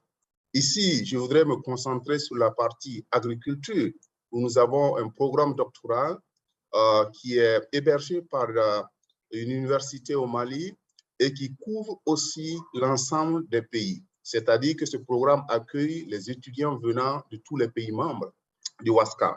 Et ça, c'est la porte d'entrée lorsque nous parlons d'agriculture. Parce que dans le même temps, nous avons les programmes similaires sur le changement climatique et économique, cher Cheikh, qui est hébergé par UCAD au Sénégal et qui accueille les étudiants ouest-africains pour leur donner des formations de pointe dans ce domaine.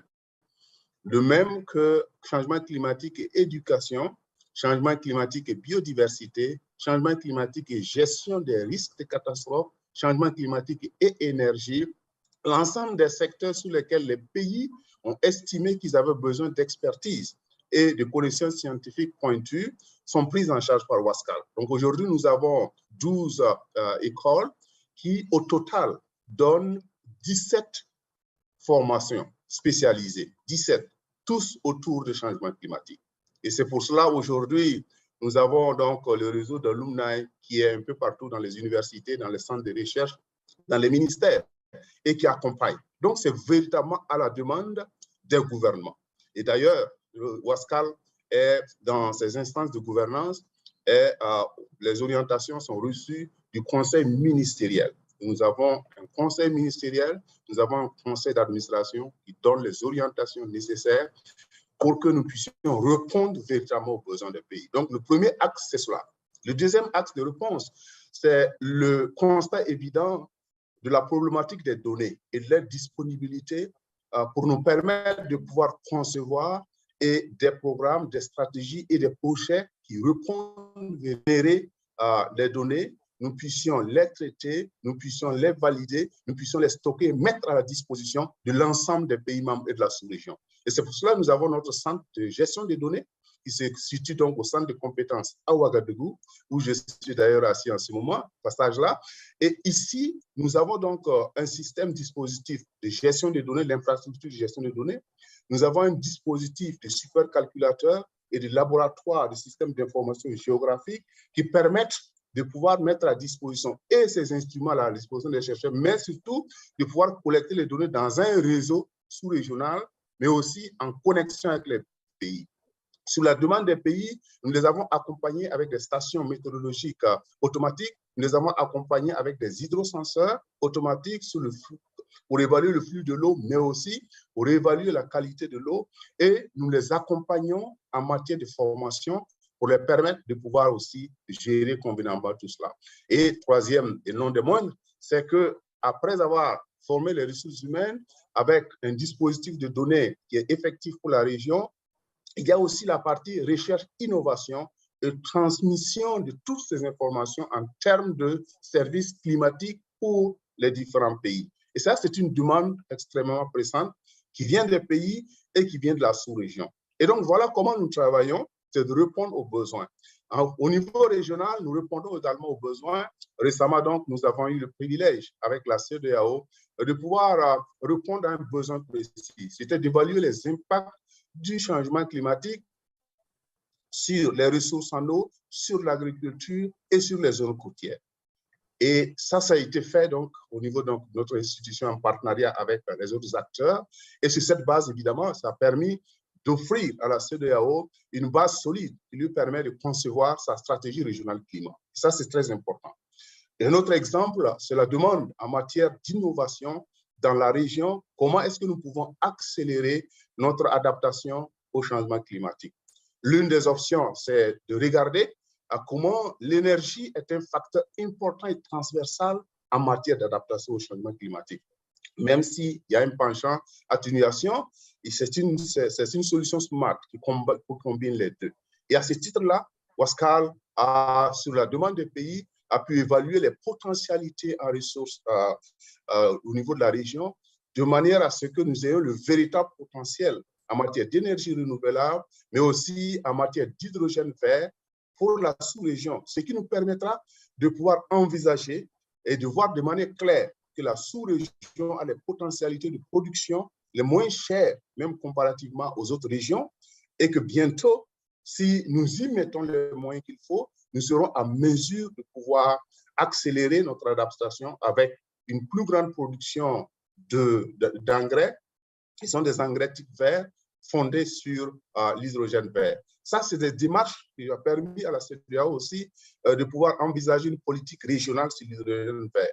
Et ça, c'est important. Donc, nous travaillons essentiellement sur la demande, en répondant aux besoins directement des pays, en répondant aux besoins de la sous-région. Donc, c'est pour vous dire simplement que sur notre mandat, nous travaillons à collaborer, mettre en place des plateformes au niveau sous-régional, et ces plateformes devront travailler ensemble pour répondre aux besoins des pays et de la sous-région. C'est véritablement là notre niche. Je vous ai posé la question en sachant que la réponse allait être extrêmement captivante pour avoir été moi-même un acteur de Wascal au début, Paul Vlek, et je dois signaler, mon cher Patrick, si vous ne le savez pas, la présence du ZEF, du professeur Joachim Van Braun, et c'est le moment de remercier le gouvernement allemand pour avoir consenti le financement initial et tout ce qui a permis au Wascal de devenir ce qu'il est. Nous remercions vraiment le gouvernement allemand et vous avez été très influent, Joachim, avec Paul Vlek dans la mise en place de ce programme. Et comme vous le voyez, avec la présentation du professeur Sawadogo, il y a plusieurs services que Wascal donne. Les services scientifiques l'appui aux données, le suivi des politiques gouvernementales, mais aussi l'appui à la mise en œuvre des politiques climatiques en Afrique, avec beaucoup d'investissements sur les infrastructures et les métiers du climat en Afrique de l'Ouest. Nous voulons vraiment féliciter Wascal pour cet effort et remercier encore une fois le gouvernement allemand à travers le ZEF qui a appuyé un peu ce programme innovant et qui a beaucoup transformé un peu le paysage de la production intellectuelle en Afrique de l'Ouest. Merci, professeur Sawadogo, pour vos idées pertinentes. Je voudrais, pour finir, revenir sur honorable ministre Gaston Kossi Dossohoui, ministre de l'Agriculture et de l'Élevage du Bénin, s'il est maintenant disponible. Est-ce que nous avons fait le tour? Est-ce que monsieur le ministre du Bénin est disponible? On a eu la voix d'une dame tout à l'heure qui nous disait que oui, monsieur le ministre était pris par une autre réunion et qu'il... Allô? Allô, allô. Bonsoir, rebonsoir à tout le monde. Monsieur le ministre n'a pas pu se dégager et il vous présente toutes ses excuses. Je crois que toutes les questions qui ont été évoquées, il a une opinion dessus et nous allons vous faire parvenir ces opinions-là.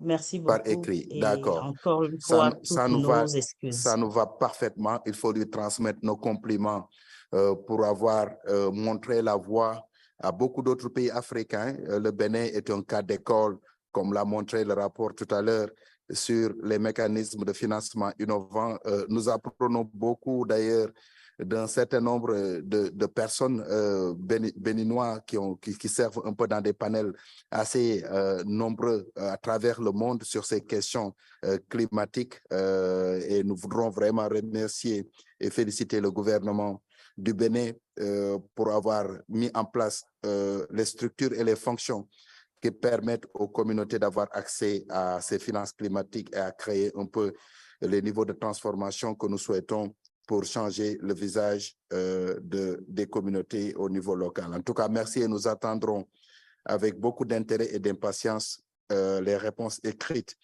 de monsieur le ministre par rapport à ce que le rapport nous a donné comme information. Donc, pour faire un dernier round-up, comme monsieur le ministre n'est pas là, je voudrais donner la parole à chaque panéliste pour me dire un ou deux messages clés qu'il aurait souhaité faire entendre et qu'il n'a pas pu exprimer lors du premier passage. Et dans l'ordre, je veux aller directement sur Patrick Carrera. Patrick Carrera from Rwanda. What is your take-home message? Thank you. My take-home is that we first want to thank the academia for having invited such a great discussion. It's very important as African countries and governments to mainstream environment and climate change in our national agendas, but definitely we need to work together in terms of sharing the best practices and knowledge. I want to conclude by calling African countries that have not yet ratified the Kigali Amendment to the Montreal Protocol to do so, because we believe that achieving resilience of food system will require that we also work on the post-harvest handling, especially on the cooling technologies that is needed. Therefore, we need to implement strategies that are enshrined in the Kigali Amendment to the Montreal Protocol. Thank you. Thank you so much, Patrick. Work together to address complex issues. Thank you so much for this very powerful message. And now, Honorable Minister Gaston, on va sauter le Gaston Kossi du Bénin. On va aller au Mali. Dr Alassane Ba, est-ce que vous avez un message final à apporter à l'attention de l'audience? Vous avez la parole, Dr Ba.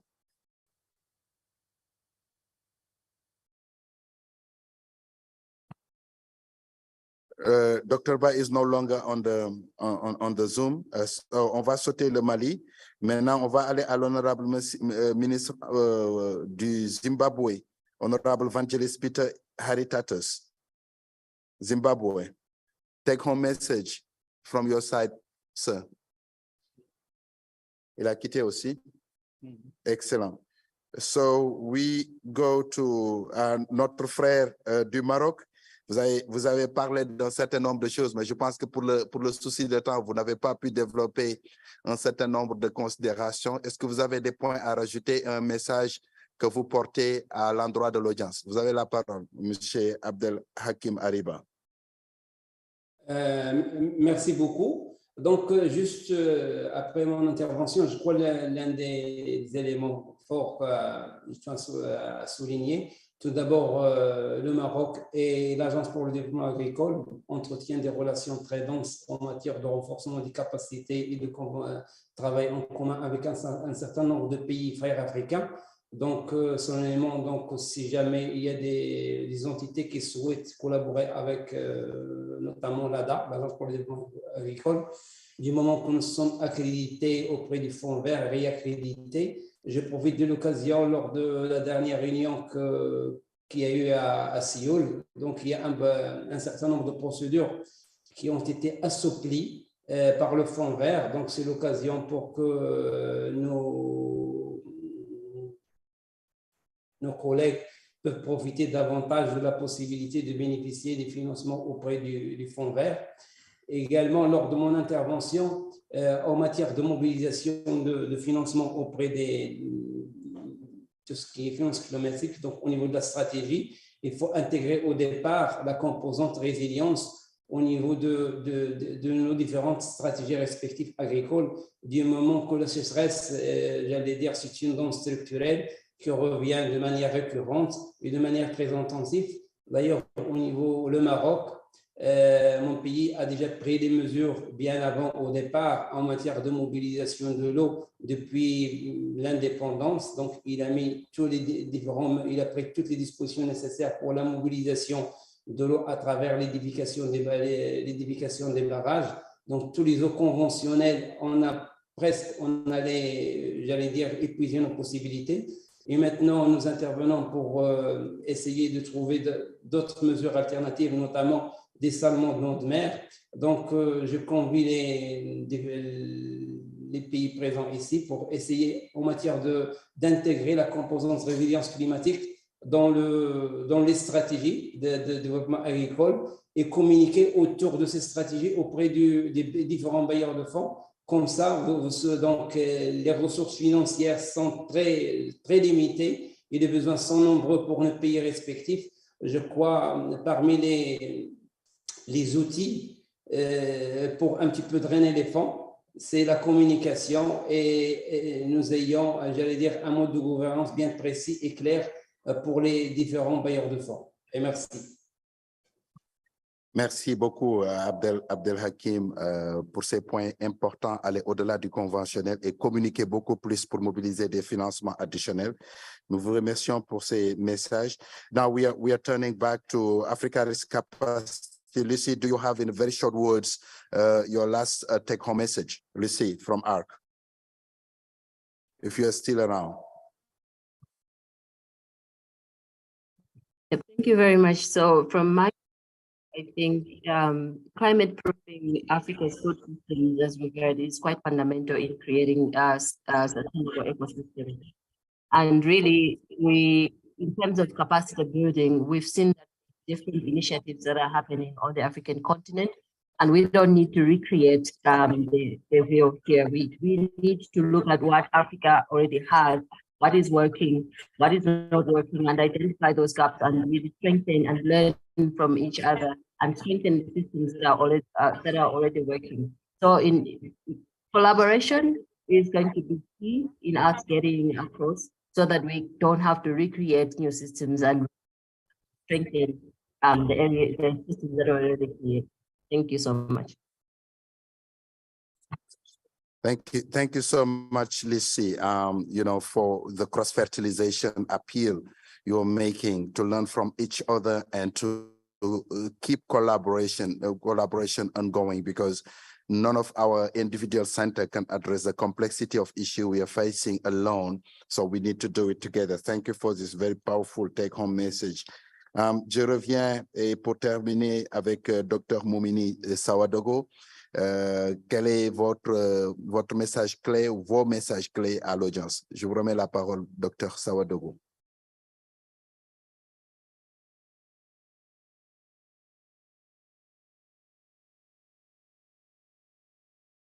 Moumini, vous êtes encore avec nous? Est-ce que Sawadogo est encore avec nous? Je ne le vois pas sur... Voilà. Donc, sinon on peut... Je cette session, just to finish up this session, I would like to thank everyone in the panel. And for the sake of wrapping it up, I want to take the key players in the room for the Malabo Montpellier panel, particularly Dr. Van Braun, co-chairing with Professor Van Braun and Dr. Bajan here on my right side, to give their impression on the variety of points that you have heard from bankers, from ministry, from operational entities, different set of funding schemes, different approaches and functions in institutions, and different targets in terms of thematic area. Is it something that Malabo Montpellier Forum can digest and use in terms of political declinations that will be operationalized in Africa? I'm sure there is a lot to be learned from that. The floor is yours, Dr. Brown. Thank you. Thank you, Professor Scheichenbau. I think there's a very important message from the rich discussion which you have just guided. Yes, we learned from the 4 countries, Benin, Rwanda, Mali, Zimbabwe, but we looked beyond that and got further insights from countries and from diverse institutions in de-risking, in science, in communication, capacity building. What I would hope can be an actionable agenda following is that we come somehow, that Africa somehow comes to a systematic clearinghouse type mechanism, which brings these lessons together, that systematically facilitates the learning. Here in West Africa, Vascal can play that role, but I think it's also needed at a all-continental level.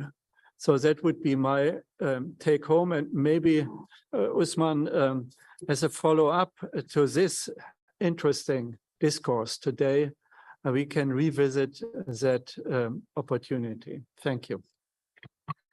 Thank you. I think this point is a long overdue, important action, a place-based sharing of knowledge where we cross-fertilize and we make available the relevant for different areas of action in climate change. And I love the clearinghouse option to create a momentum and a coalition for data and data sharing. So, Dr. Bajan, I'm sure this echoes a lot what you have been talking about the last 10 years or 20 years on the area of food security. What's your take on that? Absolutely. Thank you, Professor. And thank you, Joachim. Of course, my bigger thank goes to those who have joined us for the last hour to go through this panel. My take home is that what we've seen from these four countries and from the reports we've done at Academia 2063 on 10 other topics, from nutrition to irrigation to trade to bioeconomy and so on and so forth, is that there's a lot out there that works, that provides a lot of insight in terms of how we can move things forward. we also have seen is that the solutions are not one direction. It's a menu of solutions. Different countries have found different ways of solving the same problems, which means that those who are willing to join the fray have actually in front of them just like a mundane restaurant. So a menu of things they can do.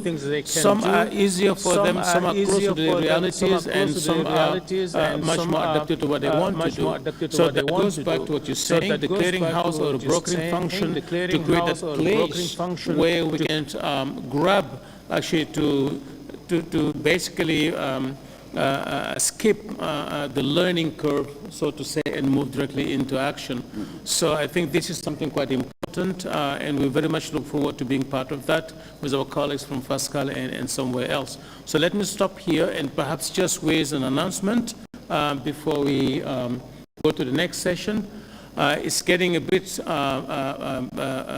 late in the day, but also we have most of the panelists from the second panel round already online.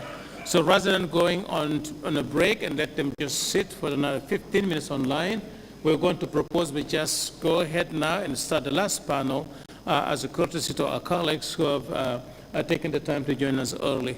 So if that's okay with the audience here, I will give the floor to Professor Joachim von Braun, who is going to be moderating the next session. And thank you to all of those who have joined us online. Thank you. Thank you, Sheikh, for moderating this. Thank you so much. Very much appreciated.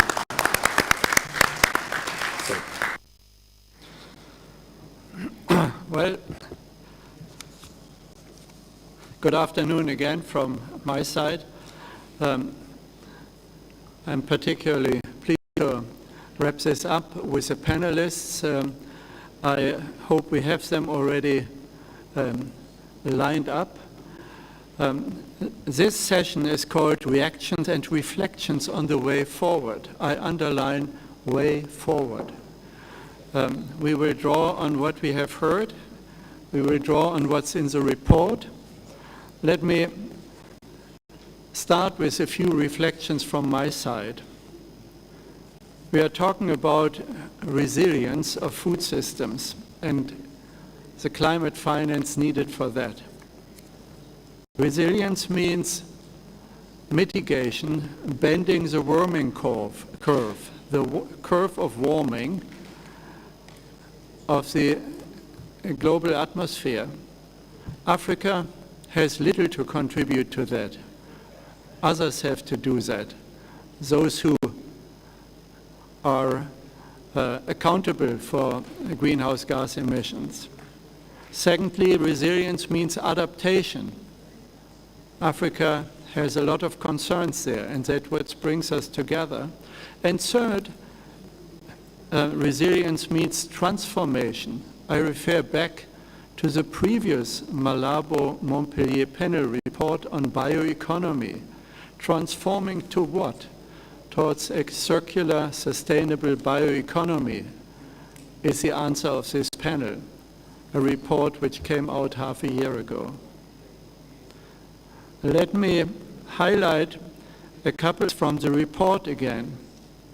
Finance on adaptation is not sufficient. It's too low. About 70 billion US dollars per annum needed, but only about 4 currently spent in Africa. About 80% is spent on mitigation. That's important. But more important for Africa is spending on adaptation, especially local adaptation. Only 5% is spent on that of all climate finance, our report tells us. I want to pick for this closing session these 2 recommendations which talk about money. We have to talk about money, how to scale it up, and you need to understand, as was mentioned, the whole value chain of climate finance. Our proposal for solutions, number 3, was scale up private capital for food system adaptation.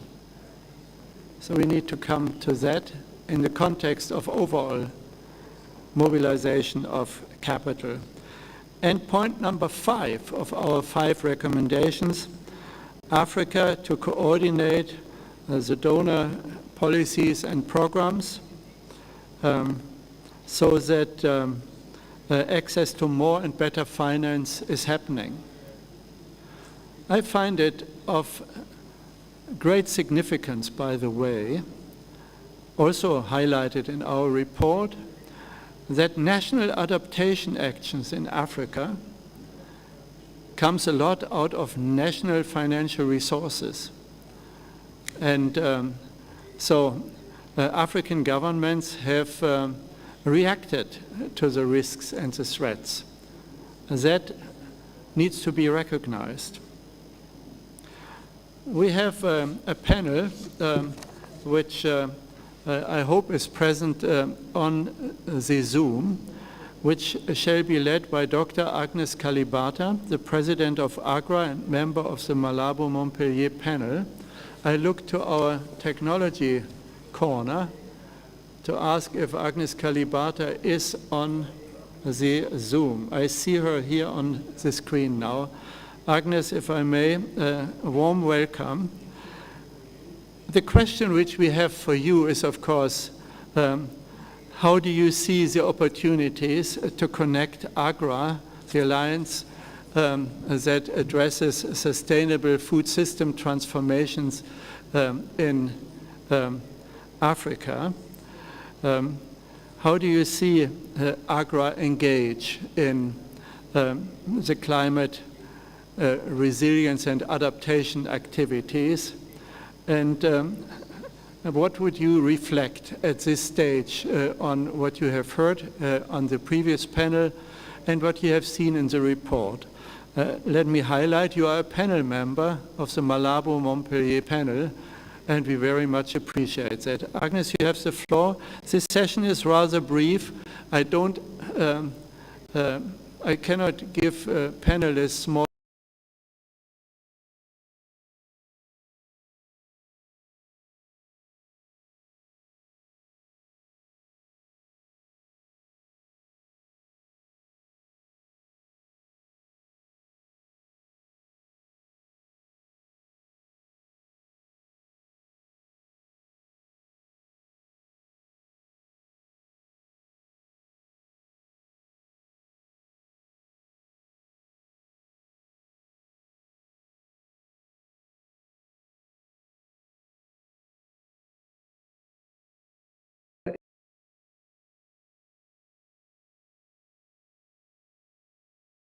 Timely, given where we are at, especially two things that I really love about this report: the consolidation on existing frameworks on climate funding and climate information. Bringing it in this report allows us an opportunity and allows others an opportunity to be able to have a one-stop place to find the information that they are looking for. So I thought this was extremely timely. The second part that I think is really great is the whole area on the review of the enabling environment that is pre. And then, of course, the piece of part that is mentioned in what is happening in the food system. And my sense is that we still have a bit of work to do. And I draw this specifically from the work that we have been doing as AGRA, trying to get a sense of how we can support countries move from food system pathways to food system strategies. And I always get a sense that there are going to be two things that are extremely difficult, but we have to overcome them because Professor Joachim, we kept emphasizing the future. What we are going to have to overcome is, and to think through, is the coordination mechanisms. I think Rwanda talked about that. But in a way, you almost feel like who coordinating who. Climate itself, even if it stayed within the environment ministries, would be huge, would still need coordination. But when it comes to cross-government coordination around food systems and coordinating all the actors around food systems, it's a really a huge job as well. So countries today have clear ownership of the climate agenda. I just don't feel like that's letting yet into ownership of the recognition that there's a need for food systems transformation as well. The second point I wanted to draw on is the point around knowledge and capacity, which is 1A. This is an extremely important point. I was actually reading through some of the policies that have happened before, and I see that the Kenyan government, after making a policy, putting in place a great policy on climate financing in 2017, later came back and really recognized that they needed to really put a lot of effort in building the capacities of moving forward the climate financing agenda, which is something that is huge, all the way from, like you say here, building awareness, but also then moving on to designing projects and programs that could be transformative. So I could go on, I have reactions on all these, but let me stop there and just say that from where we are sitting at AGRO, we are doing in terms of how we could unlock this financing for adaptation and resilience. One, countries need to have strategies that they can present to their partners with clarity of what they are leading with. Some of the countries we are working with, including Rwanda, have been very clear on some of the areas they are leading with. And in this, we are trying to encourage countries to also think through private sector investments. What type of private sector investments in the green area, or in the area of food systems that would be green enough would attract the right level of financing. And these institutions that are working to, like we said, we promised at the AGRF to develop a food system guideline, a guideline on how to develop strategies that can then flush out many of these investment areas. But we want to make sure that these things are comparable. I think you kept talking about the ability to have a system that allows you to collect data, the ability to track, the ability to compare. We want to do this if we can't build them into existing pathways and commitments. So Professor Joachim, I know I'm out of time through and put the right mechanisms in place. We need to put pressure on the multilateral system to ensure that there's funding available for these countries when they put all this energy into building the right mechanism. Like you said in the report, we have less than 3 to 5% coming to these areas, and I think we can do better. So over to you, and thank you. Thank you. Thank you very much. Dr. Kalibata, you remember that COP26 in Glasgow had a concluding statement which didn't have the word food, didn't have the word agriculture, didn't have the word water in it. COP27 had all three words in them, and you were among those who helped bring this progress in words about. And there is even a follow-up process for the next 4 years to make sure agriculture is considered in the climate agenda. So thank you for your initiatives. Let me ask if Dr. Ildefonse Musafiri is on the call. I don't see the minister. Yeah, I can see him. Minister. I'm here, Prof. It's here. Okay. Okay. Honorable Minister of State, Ministry of Agriculture and Animal Resources from Rwanda, welcome to this panel.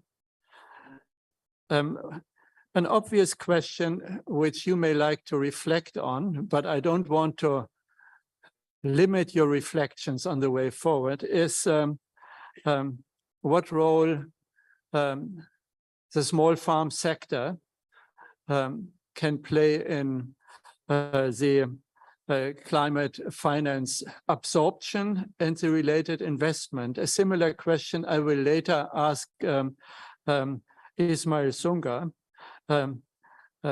Ildefonse, you have the floor. Thank you, Professor Co-Chairs, Honorable Ministers here present, Dr. Kalibata, President of AGRA, participant, especially my distinguished Professor Von Braun. Nice to meet you again after a long time.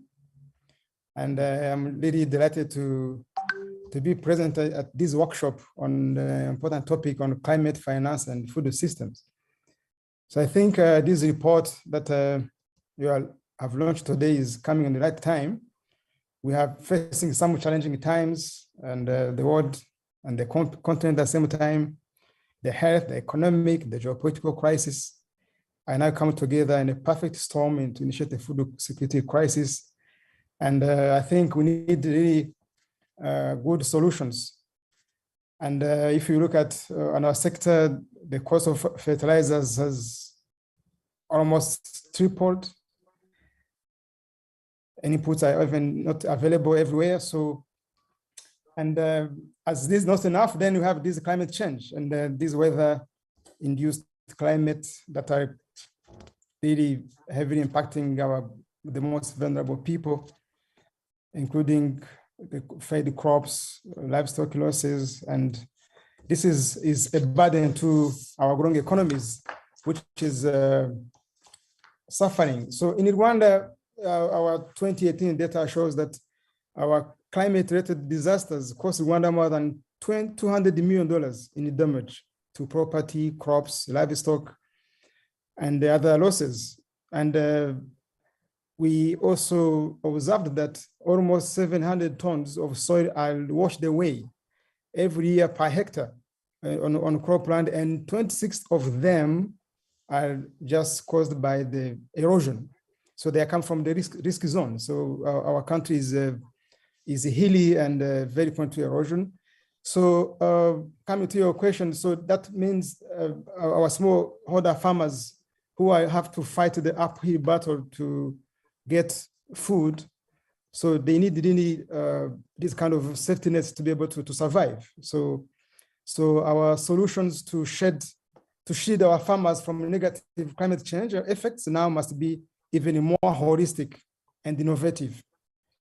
Climate finance represents a great opportunity to complement the national budget in investing in climate resilient infrastructures for production and promoting climate smart practices such as drought-resistant seed varieties and sustainable landscape management options.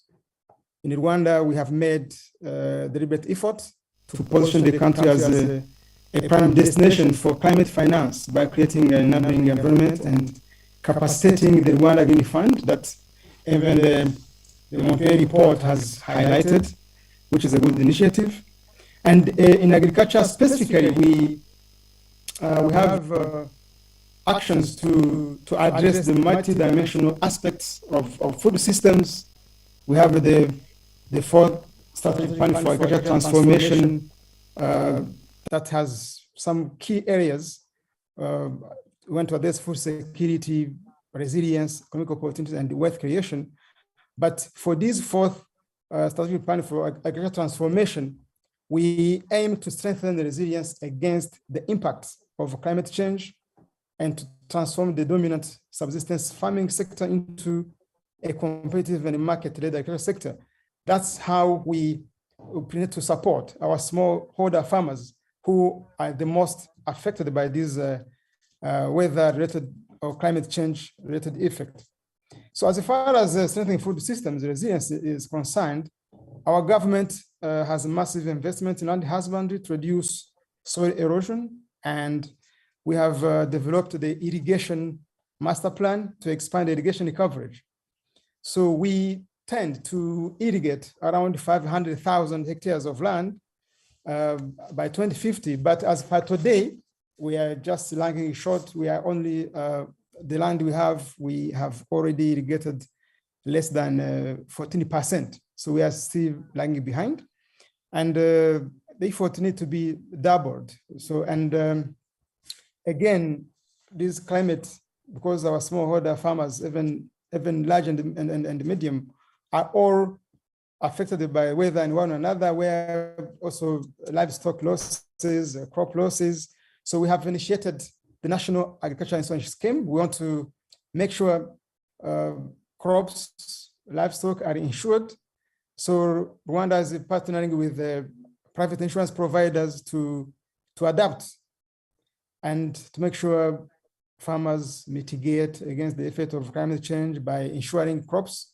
And so far, over 160,000 farmers have been benefited from subsidized insurance, where the government provide 40% of the premium.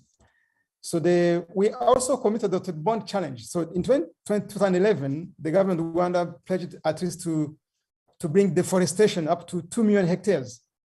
We want to make it by 2030. And I think a project and preparation are ongoing. We have started some key initiatives.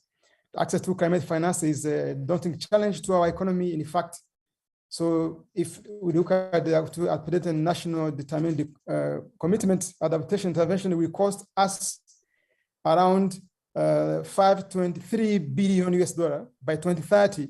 Of this, agriculture alone counts about 3 billion, which is 55% of all adaptation costs. So the bulk of the adaptation we come from agriculture. So I'm glad to learn that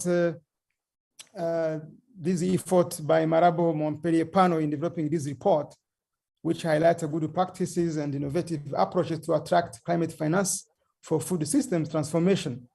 We are cognizant of the fact that tapping to the full potential of climate finance for sustainable food system transformation in Rwanda requires commitment as well as multi-sectoral collaboration.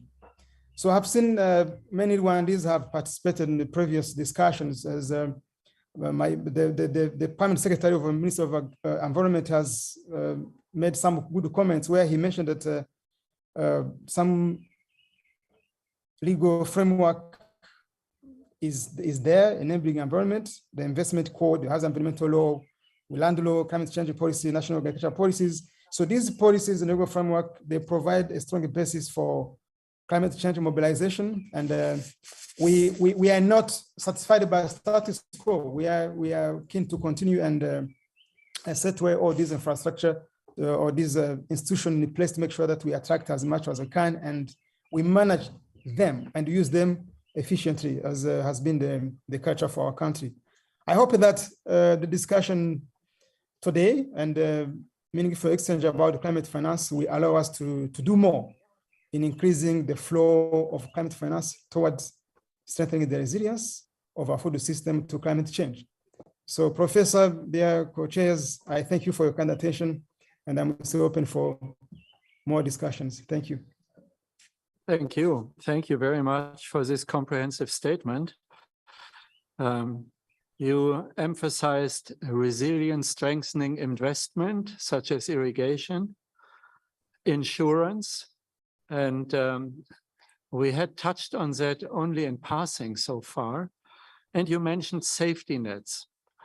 I believe you and your country are well positioned to tap into loss and damage funds that in principle at least have been decided in COP27, but they will only flow when there is good opportunities and transparency to channel loss and damage funds to those who really are suffering from it. So we need to build the information base, and it seems you have built it in Rwanda already.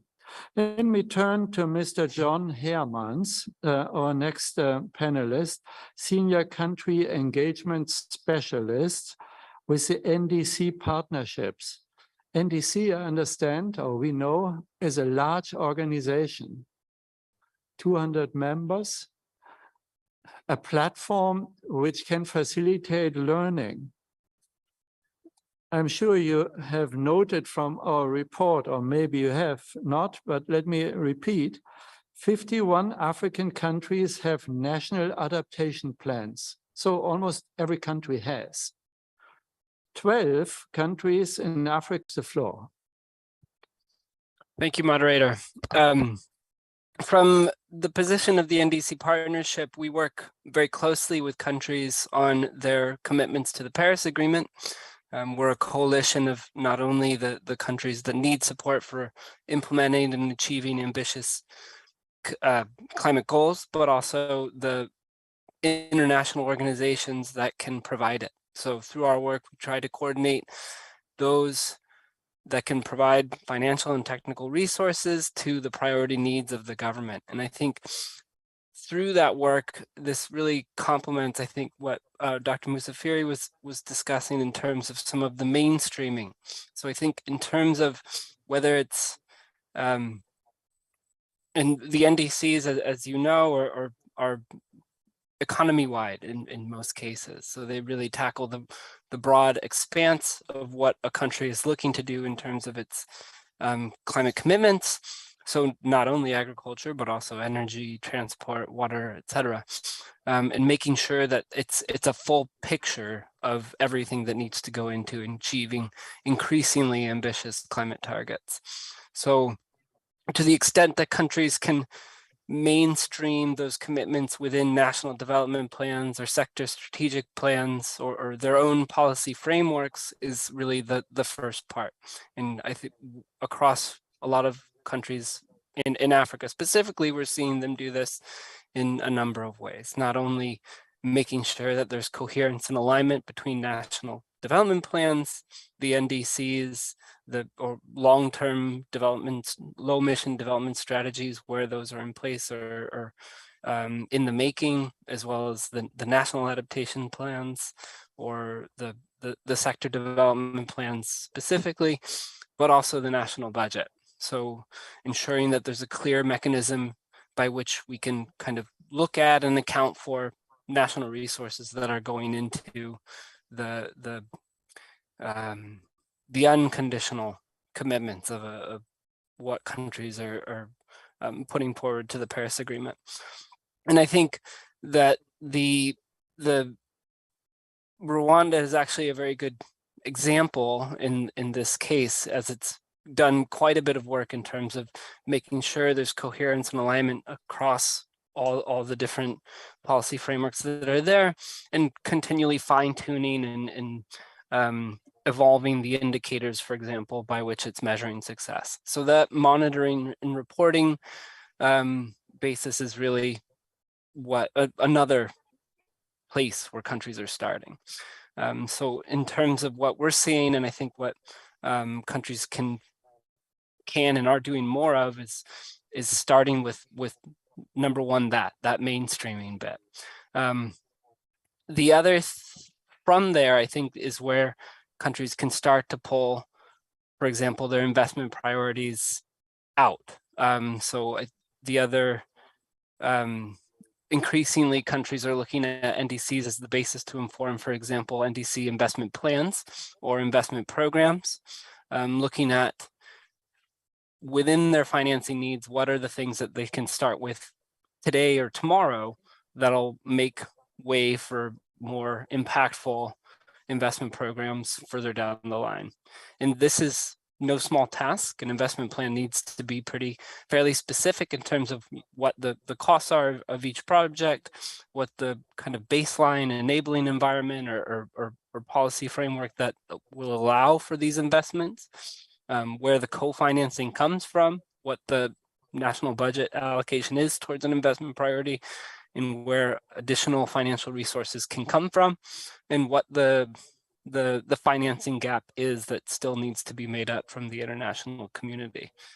From the side of the NDC partnership, we've actually been working over the course of the last year, roughly, also with the Green Climate Fund on putting together an investment planning guide that lays out a process by which countries can do this. And it starts getting back to the mainstreaming bit in terms of being very clear in terms of the institutional arrangements, who has what mandate, how the ministries of finance or planning need to be involved, how these contributions or investments will tee up and contribute to national climate goals, and why these investment needs are priority. So being very clear in terms of making the case for why new resources are needed.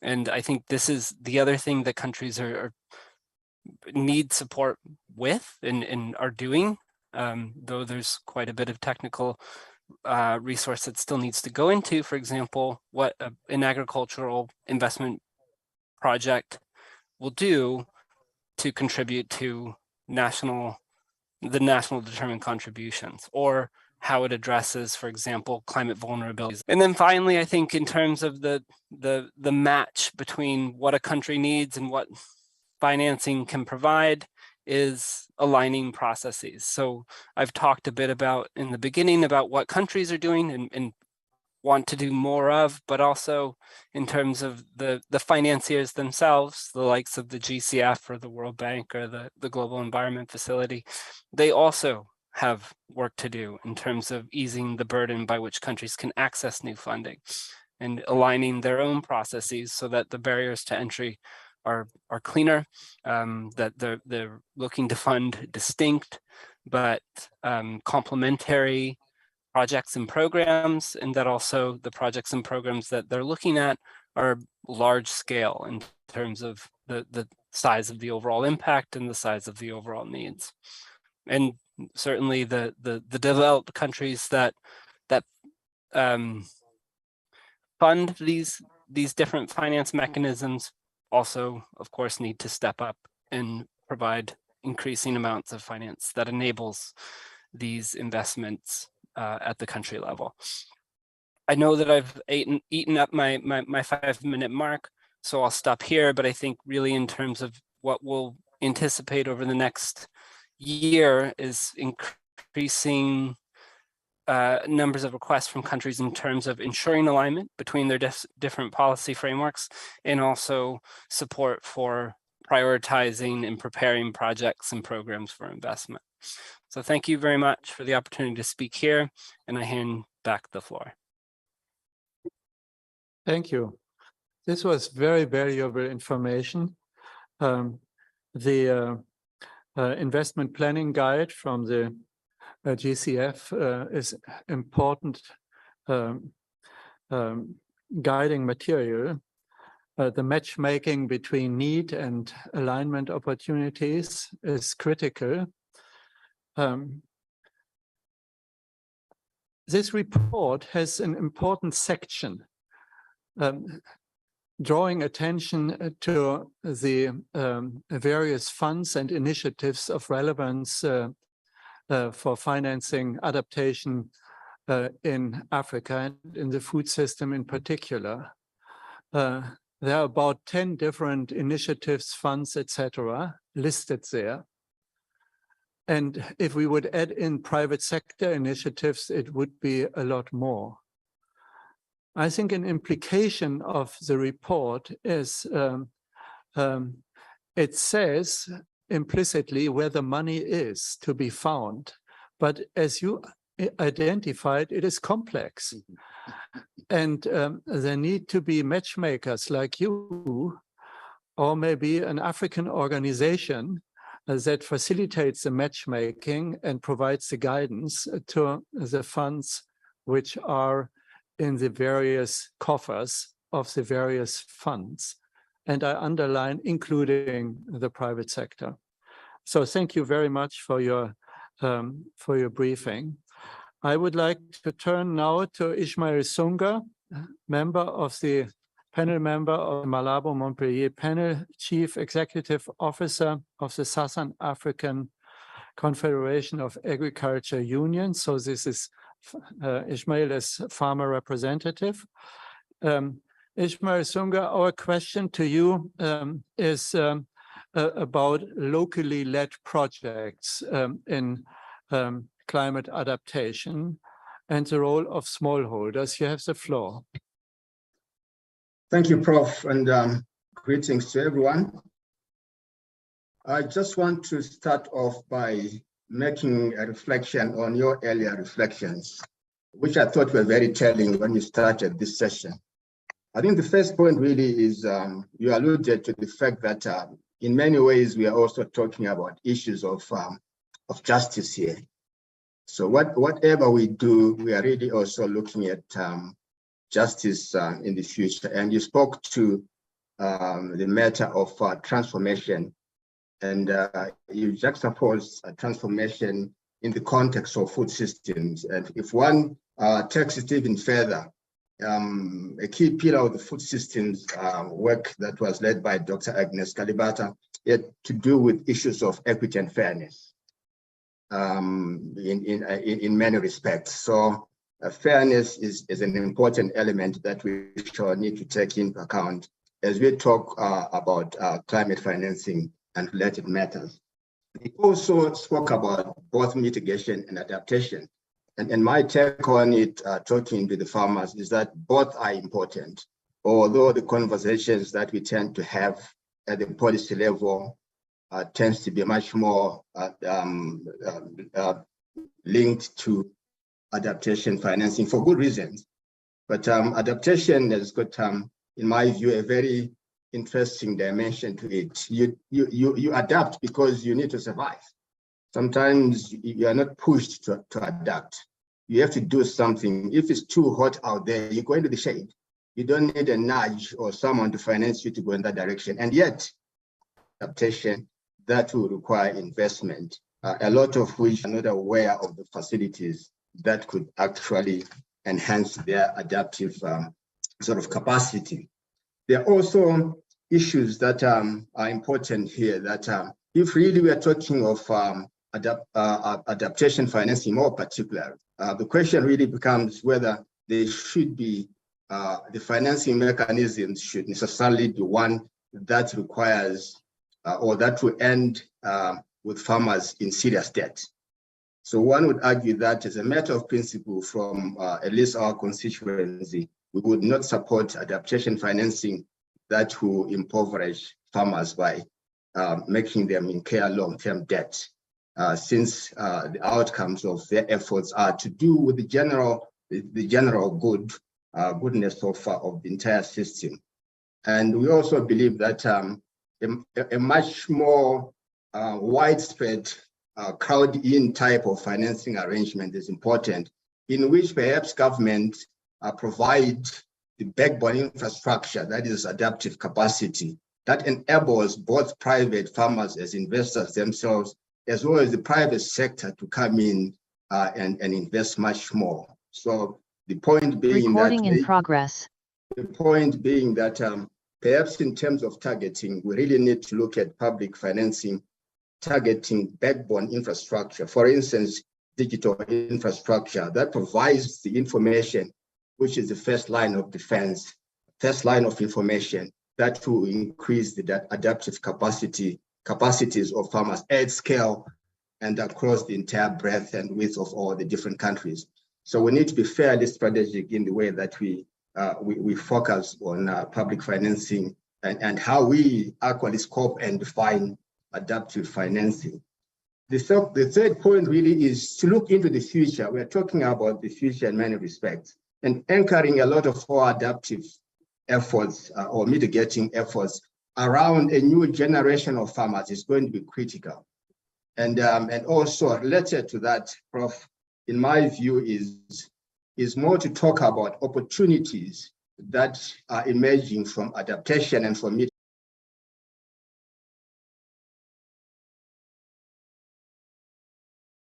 Recording in progress. In terms of adaptive capacities. So we need to do things and also things that are going to meaningfully transform the lives of people in a systems concept as well as in practical terms. If it does not speak to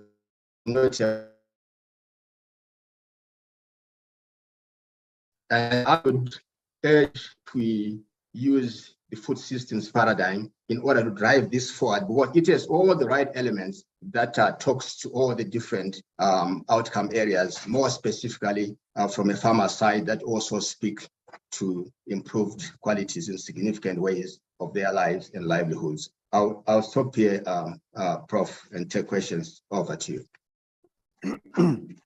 Thank you so much, Ishmael Songa, for this succinct statement, emphasizing justice, fairness, climate justice, clarifying your position on mitigation and adaptation. Yes, we need both. If mitigation fails at a global scale, there are limits to adaptation. You mentioned a 50-degree heat wave kills and ends outdoor work. And we have seen that this year in South Asia, for instance, in parts of India and Pakistan. But you also highlighted opportunities, and thank you for that.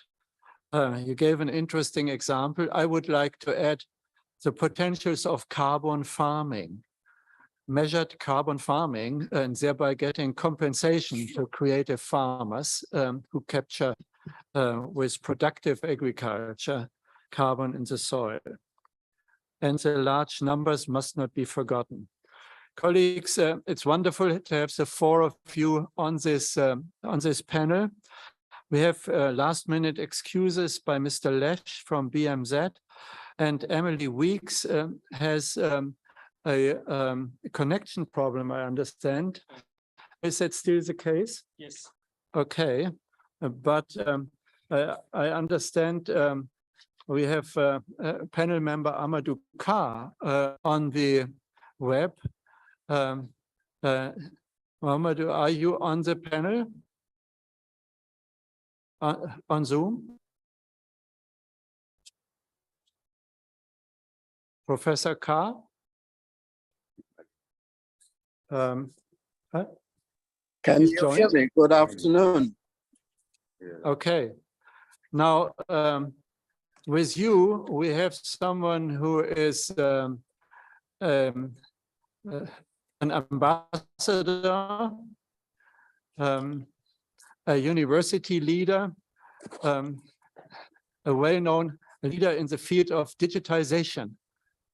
We give you an ad hoc opportunity to comment. Please take the floor. Thank you so much, Joseph and Usman and panelists and all members. I've been following the very insightful interventions, especially the takeaways from the four countries that have presented some very insightful learnings. Today, Joachim, I may for once move away from the digital contributions, as Ismail have touched on that. But my reflections is more around what you mentioned earlier, which is on resilience, around mitigation, around adaptation and transformation. With my role here in the multilateral system, as I listen attentively to the contributions, I can't help, Joachim, but provoke the importance of the nexus of trade, environmental sustainability, and climate change mitigation and adaptation. In my mind, it is important for us to elaborate on the possible trade-related solutions and actions on climate change and the challenges and opportunities for our member states for sustainable trade. The other point that provoked my mind as I listened to the very diverse interventions around climate financing, I can't help but query what role do we foresee for trade in helping our countries to achieve their climate mitigation and adaptation goals and objectives. The other point I wanted to add is there a role for increasing aid for trade support towards building trade infrastructure to boost climate resilience and competitiveness? Also, there was a lot of discussions and contributions around capacity building.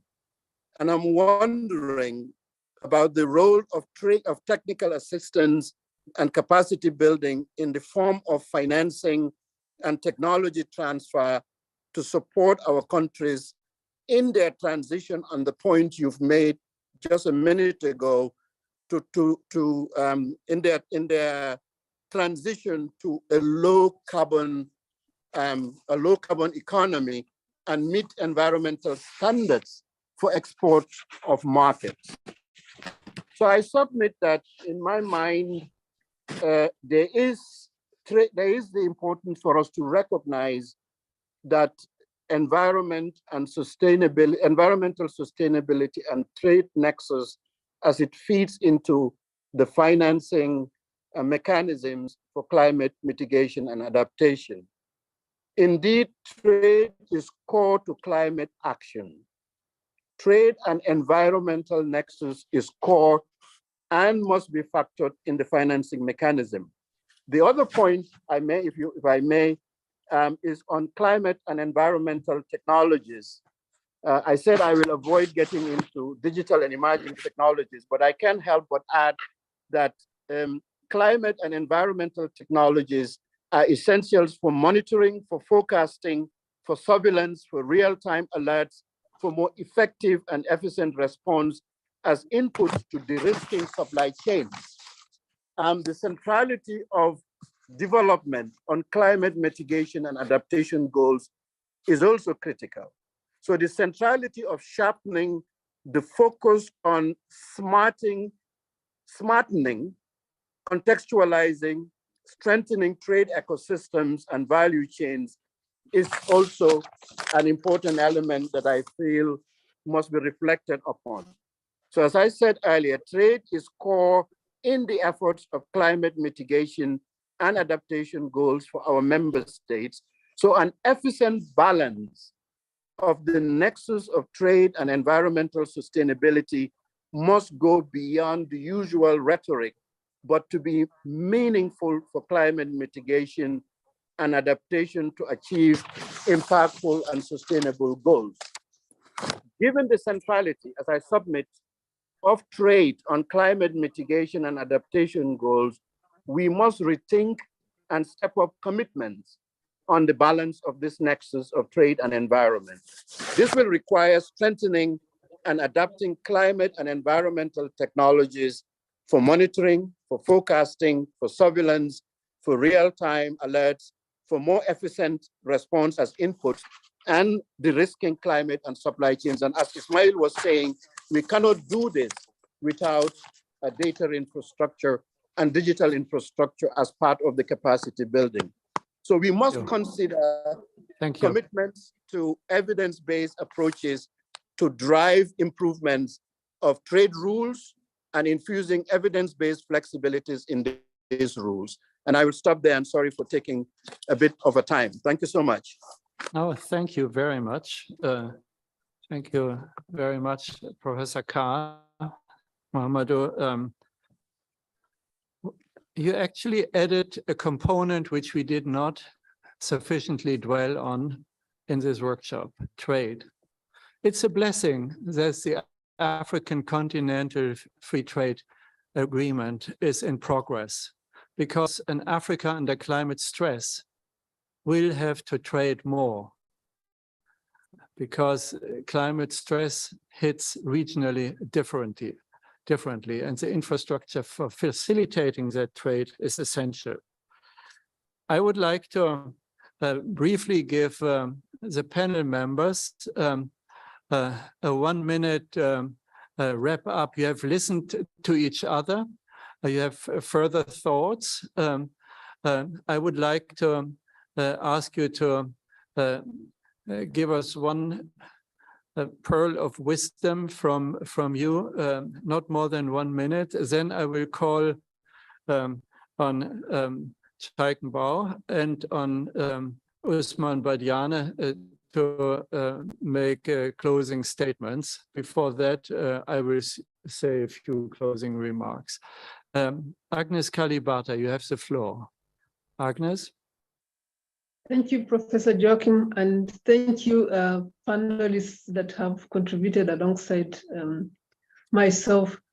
I think the point that we are ending on trade is an extremely important one because it's going to determining where we are at today. The cost of living crisis is the result of the vulnerability of our trade regimes, and it's going to be a determining factor. I was rudely awoken to the fact that as countries try to comply with carbon measures especially some of the countries we are trading with, actually it's going to be even more difficult to trade. Some of the things they are going to have to do is to shut down some of the things we've depended on countries to do as way of surviving in our world.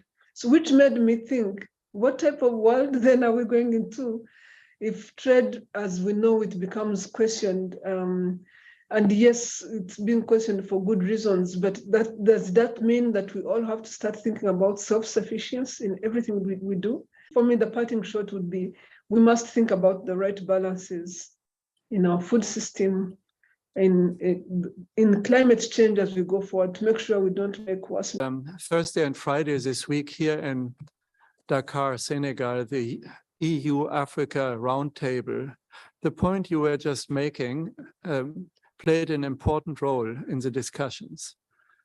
What about African industrial competitiveness in the future when EU goes full swing into green production and border taxes products that are coming from elsewhere in the world and are produced different technologies, so that may make trade very difficult. We have to watch this, and it's again a question of fairness and adaptation of whole economic, ecological systems. Dr. Ildefons, you have the floor for your take-home message. Thank you, Prof. I think it's good to listen to this high-level conversation. As for me, I prefer more listening than talking of climate change finance. So I would rather be informed on what to consider and what to calculate, how to trade, because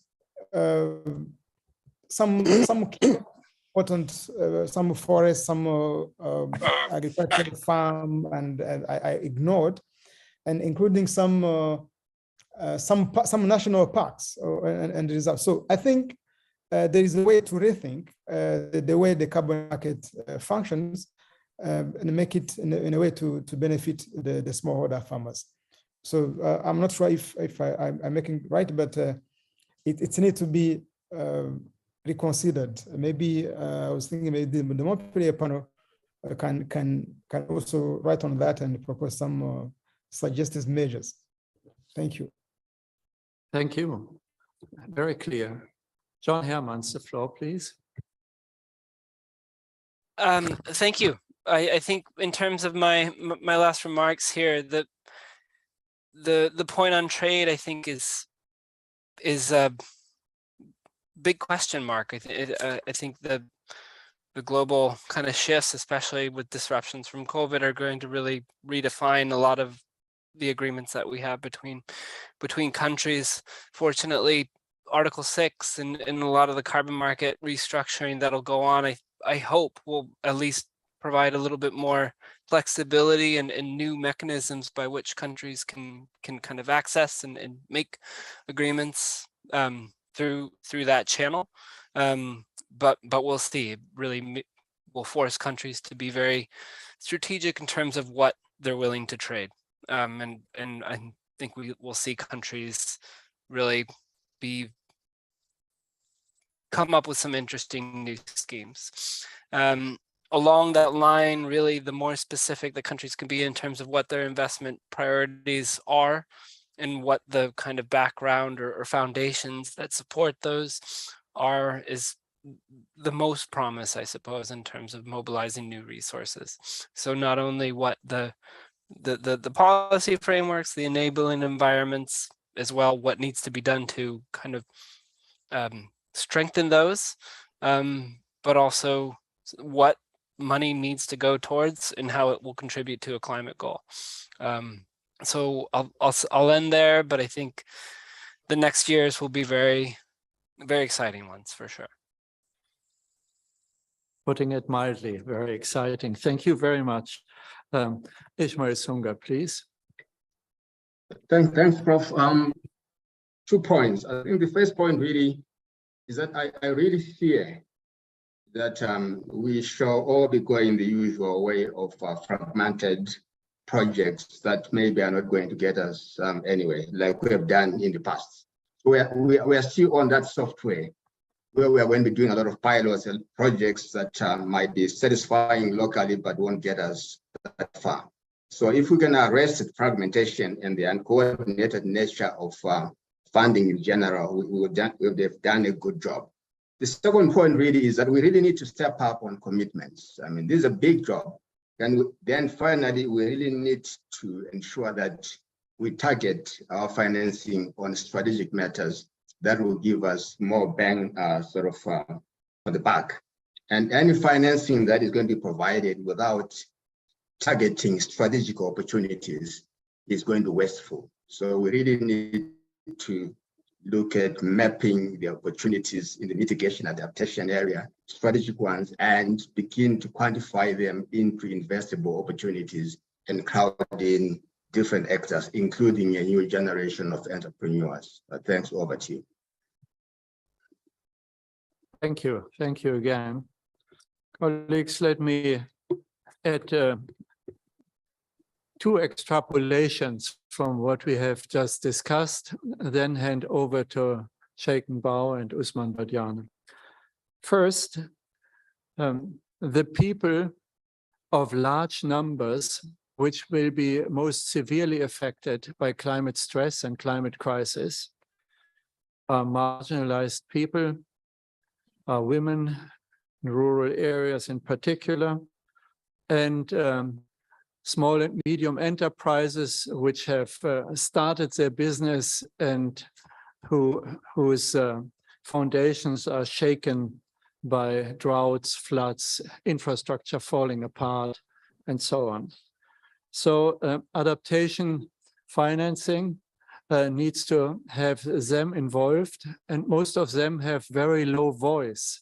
That's why organizations like yours, Ismail, are so critical for designing location-specific, national, and all over Africa, the adaptation funding.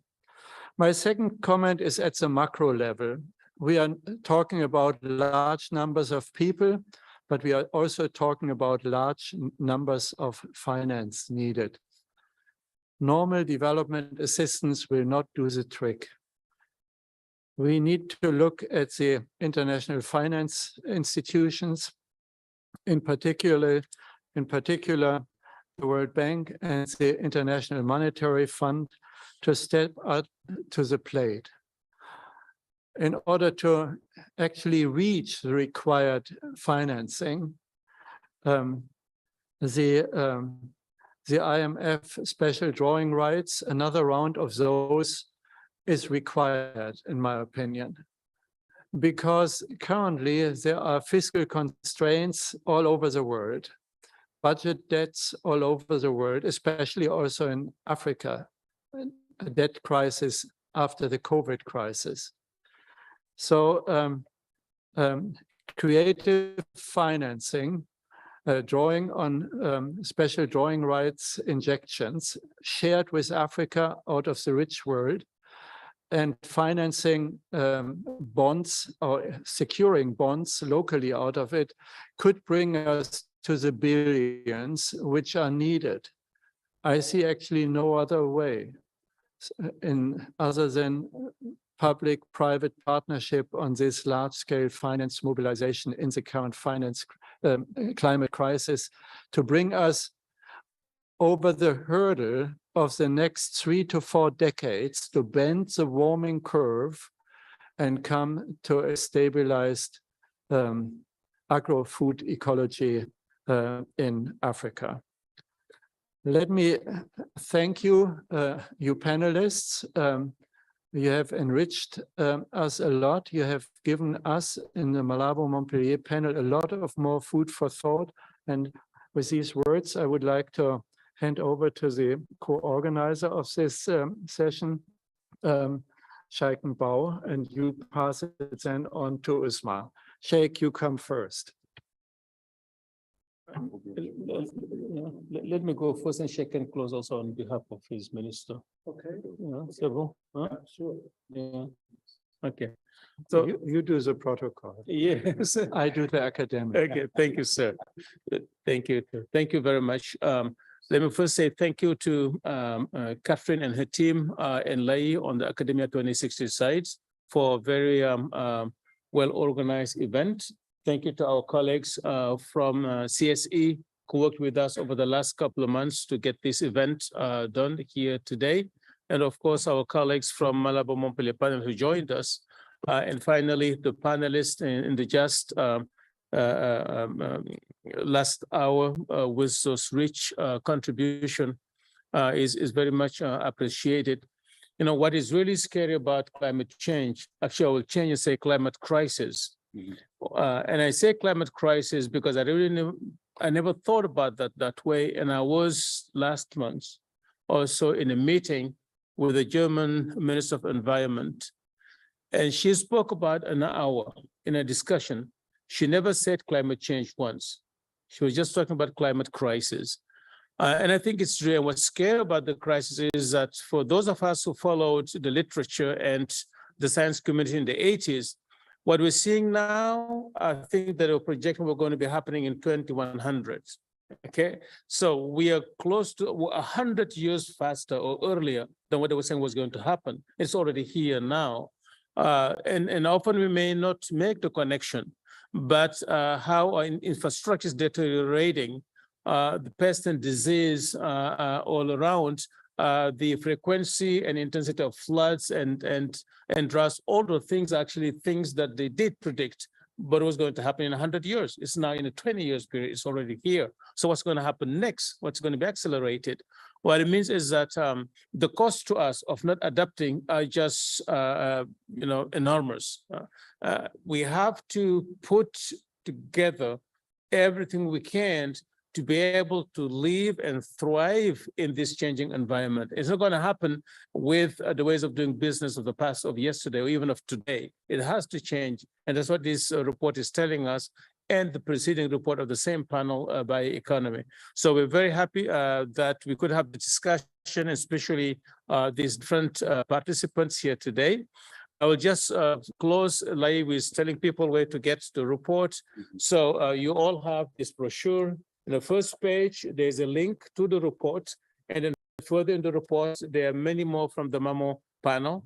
You also got a copy of our knowledge product brochure. Everything we produced over the last 10, 15 years is here with a link that you also can access. So let me say again, thank you to Sheikh, and through you to your minister and your colleagues for this brilliant partnership. And thank you for being with us. We look forward to more and intensifying our partnership with CSE and your other colleagues here. Thank you very much, and over to you.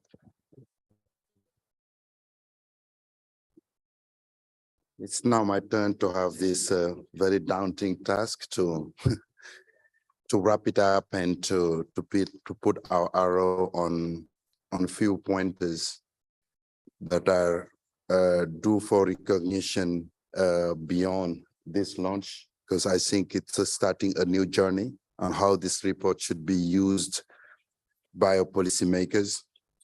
First of all, congratulate the authors of the report, because when you see the methodology which has been presented by Dr. Debisi and our fellow colleague from Uganda this morning, it was an intensive intellectual exercise. And I think you may believe that it was taken for granted, but I can just be in your shoes during this process to feel the pain of upfloating this very much relevant information from the four or five different countries with different profiles, with information that are quite useful for the whole set of countries in Africa, because each of our countries which is not reported are probably fitting one of the profile or one aspect of the profile that you rightly mentioned. What we learn from that is, first, knowing is as important as action, because if you don't know, you act in the wrong time for the wrong people at the wrong place. But knowing and acting are things that should go together, and we are very grateful that you bring that to our attention. The second thing is, you are inviting us to rediscover the purpose of doing development. the business as usual, what we call conventional approaches, is no longer the approach to face the complexity of issues that we are dealing with: climate change, environment, biodiversity, plastic, pollutions, and those kind of stuff. To address complexity of things, we need to break our path-dependent approach of development and create new space for rethinking the purpose of our development. And we can't do it with not questioning the morality or immorality of certain things we do. So we have to really be bold to see where to really put the finger or shake the tree to make sure that even if it comes with pain, the pain will lead with something which is meaningful for our communities and for our countries. Take-home message, it will be a bit pretentious from my side, but I think it's important that we agree on the new aspect that needs to be addressed to do things differently. What do we need to do differently to create a better Africa in this Malabo Montpellier? And I like the fact that you're crossing boundaries, you're accelerating momentum through partnership and getting the best out of the Western world to the best out of Africa is certainly one way to humanize this approach of coalition and confluence of willing. The second point, which seems to me quite important, is that you're addressing hot topics and hot spots with a great sense of agility on, how politically you can pitch these issues without trying to be negative. It was quite, catching my eyes when you talk about Zimbabwe, Malawi, and Benin, but only building a rhetoric on positive vibes. Because what we are looking in the news, and I listen to the news just looking how much of the time the journalists from the Western world will depict Africa only with negative options, only with negative perspectives. And if the message we are giving to Africa is only doom and gloom, is only, blast and explosions, there is no place to construct a positive rhetoric for our continent. By having this report, when you're saying we can do things differently, we can be a better place for this kind of policy, you are giving hope. And that's what academia should be all about. How to use science to give hope to our society, how to use science to make sure that our policymakers knows we can be a force, a place for placing new ideas that Africans themselves will elaborate from the deep intellect that we have that could transform the continent itself. This report also is showing where the news threads are going, where the trends are. We talk about climate change, the risk, but how to specify risk in a way that we understand without investing into those.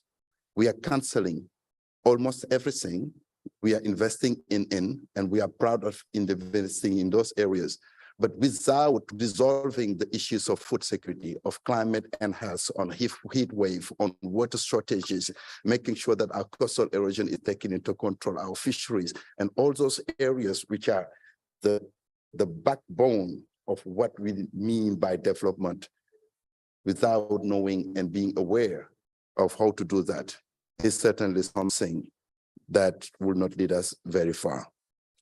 And finally, to do all this absolutely heavy lifting exercise, we can't do it with bare hands. We have to connect the dots. We have new funding mechanism. And those new funding mechanism, it's something which comes from the report, is not just an expectation from bilateral funding to come from abroad for us. Most of the countries has been putting into place schemes of having national budget system, stop shops processes that bring the domestic resource that they have to address at the forefront place what the country needs are before relying on GCF, on Adaptation Fund, on JEF and other international donors. The gap in funding, many colleagues mentioned it, are many billion. We can't rely on international effort only to do that. This being said, there is a moral commitment on climate change, which become a legal commitment under the NDC and Paris Agreement that the polluters should pay for the impact they're having. Loss and damage, I come from Sharm el-Sheikh, is now on the table. Food, water, climate change are now on the declarations. So as we continue those negotiations, it will be absolutely important to do homework. Our homework is how do we readjust our administrative process, our governance system, our institutional functions, and the connections that we have between central government and local government to move forward this agenda of climate change response. It was a real privilege as Centre de Suivi Écologique, which is a national center with a regional footprint. We are present on over 16 countries, doing different kind of research and action, supporting governments and local stakeholders, civil society, the same way academia is doing it at the continental level, making sure that we have a purpose and meaning from generating science, not just doing it with an academic sense or orientation, but making sure that every knowledge is connected to another knowledge, and we are connecting people to people from that knowledge to advance the agenda in the continent. So therefore, we are very proud to be a very active arm of academia. We already have one project on motion. We also have another project with ZEF on agroforestry. And by having this collaboration, it will expose what local institutions can do for international momentum. So it was a pleasure to have you here all. You have heard our minister this morning with his speech showing the interest on these climate options that we need to bring into our government. The Minister of Agriculture is not here, but we're already connecting Dr. Bajan with the Minister of Agriculture because Senegal has a very ambitious program on food sovereignty. Centre de Suivi Écologique is drafting for African Union the synthesis of the 20 years of implementing African Union Malabo commitment for food security. And what we heard is the continent is worth 30 billion US dollars of food import every year, which we can reinvest into having food sovereignty. Senegal is just leading the way on that very area. And any research that goes to that, we are very grateful that a set of exquisite scientists are in the room to move that agenda forward. We thank you all for your contribution. We thank you all for your thoughtful presence, and we wish you a good journey for the implementation of the recommendation of the report.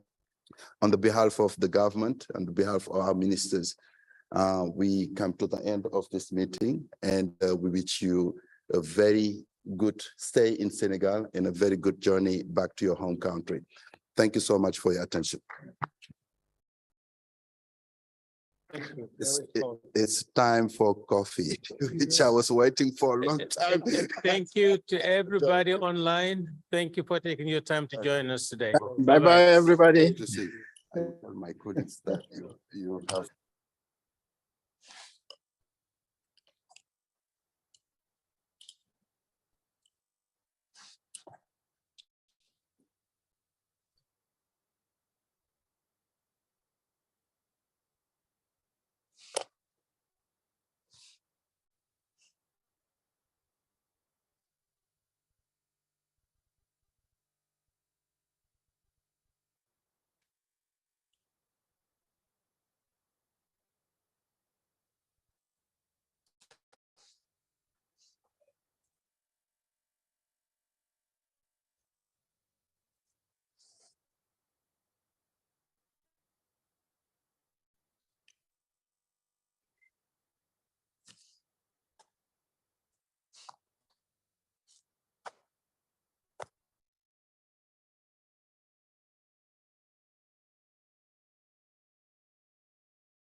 Recording stopped.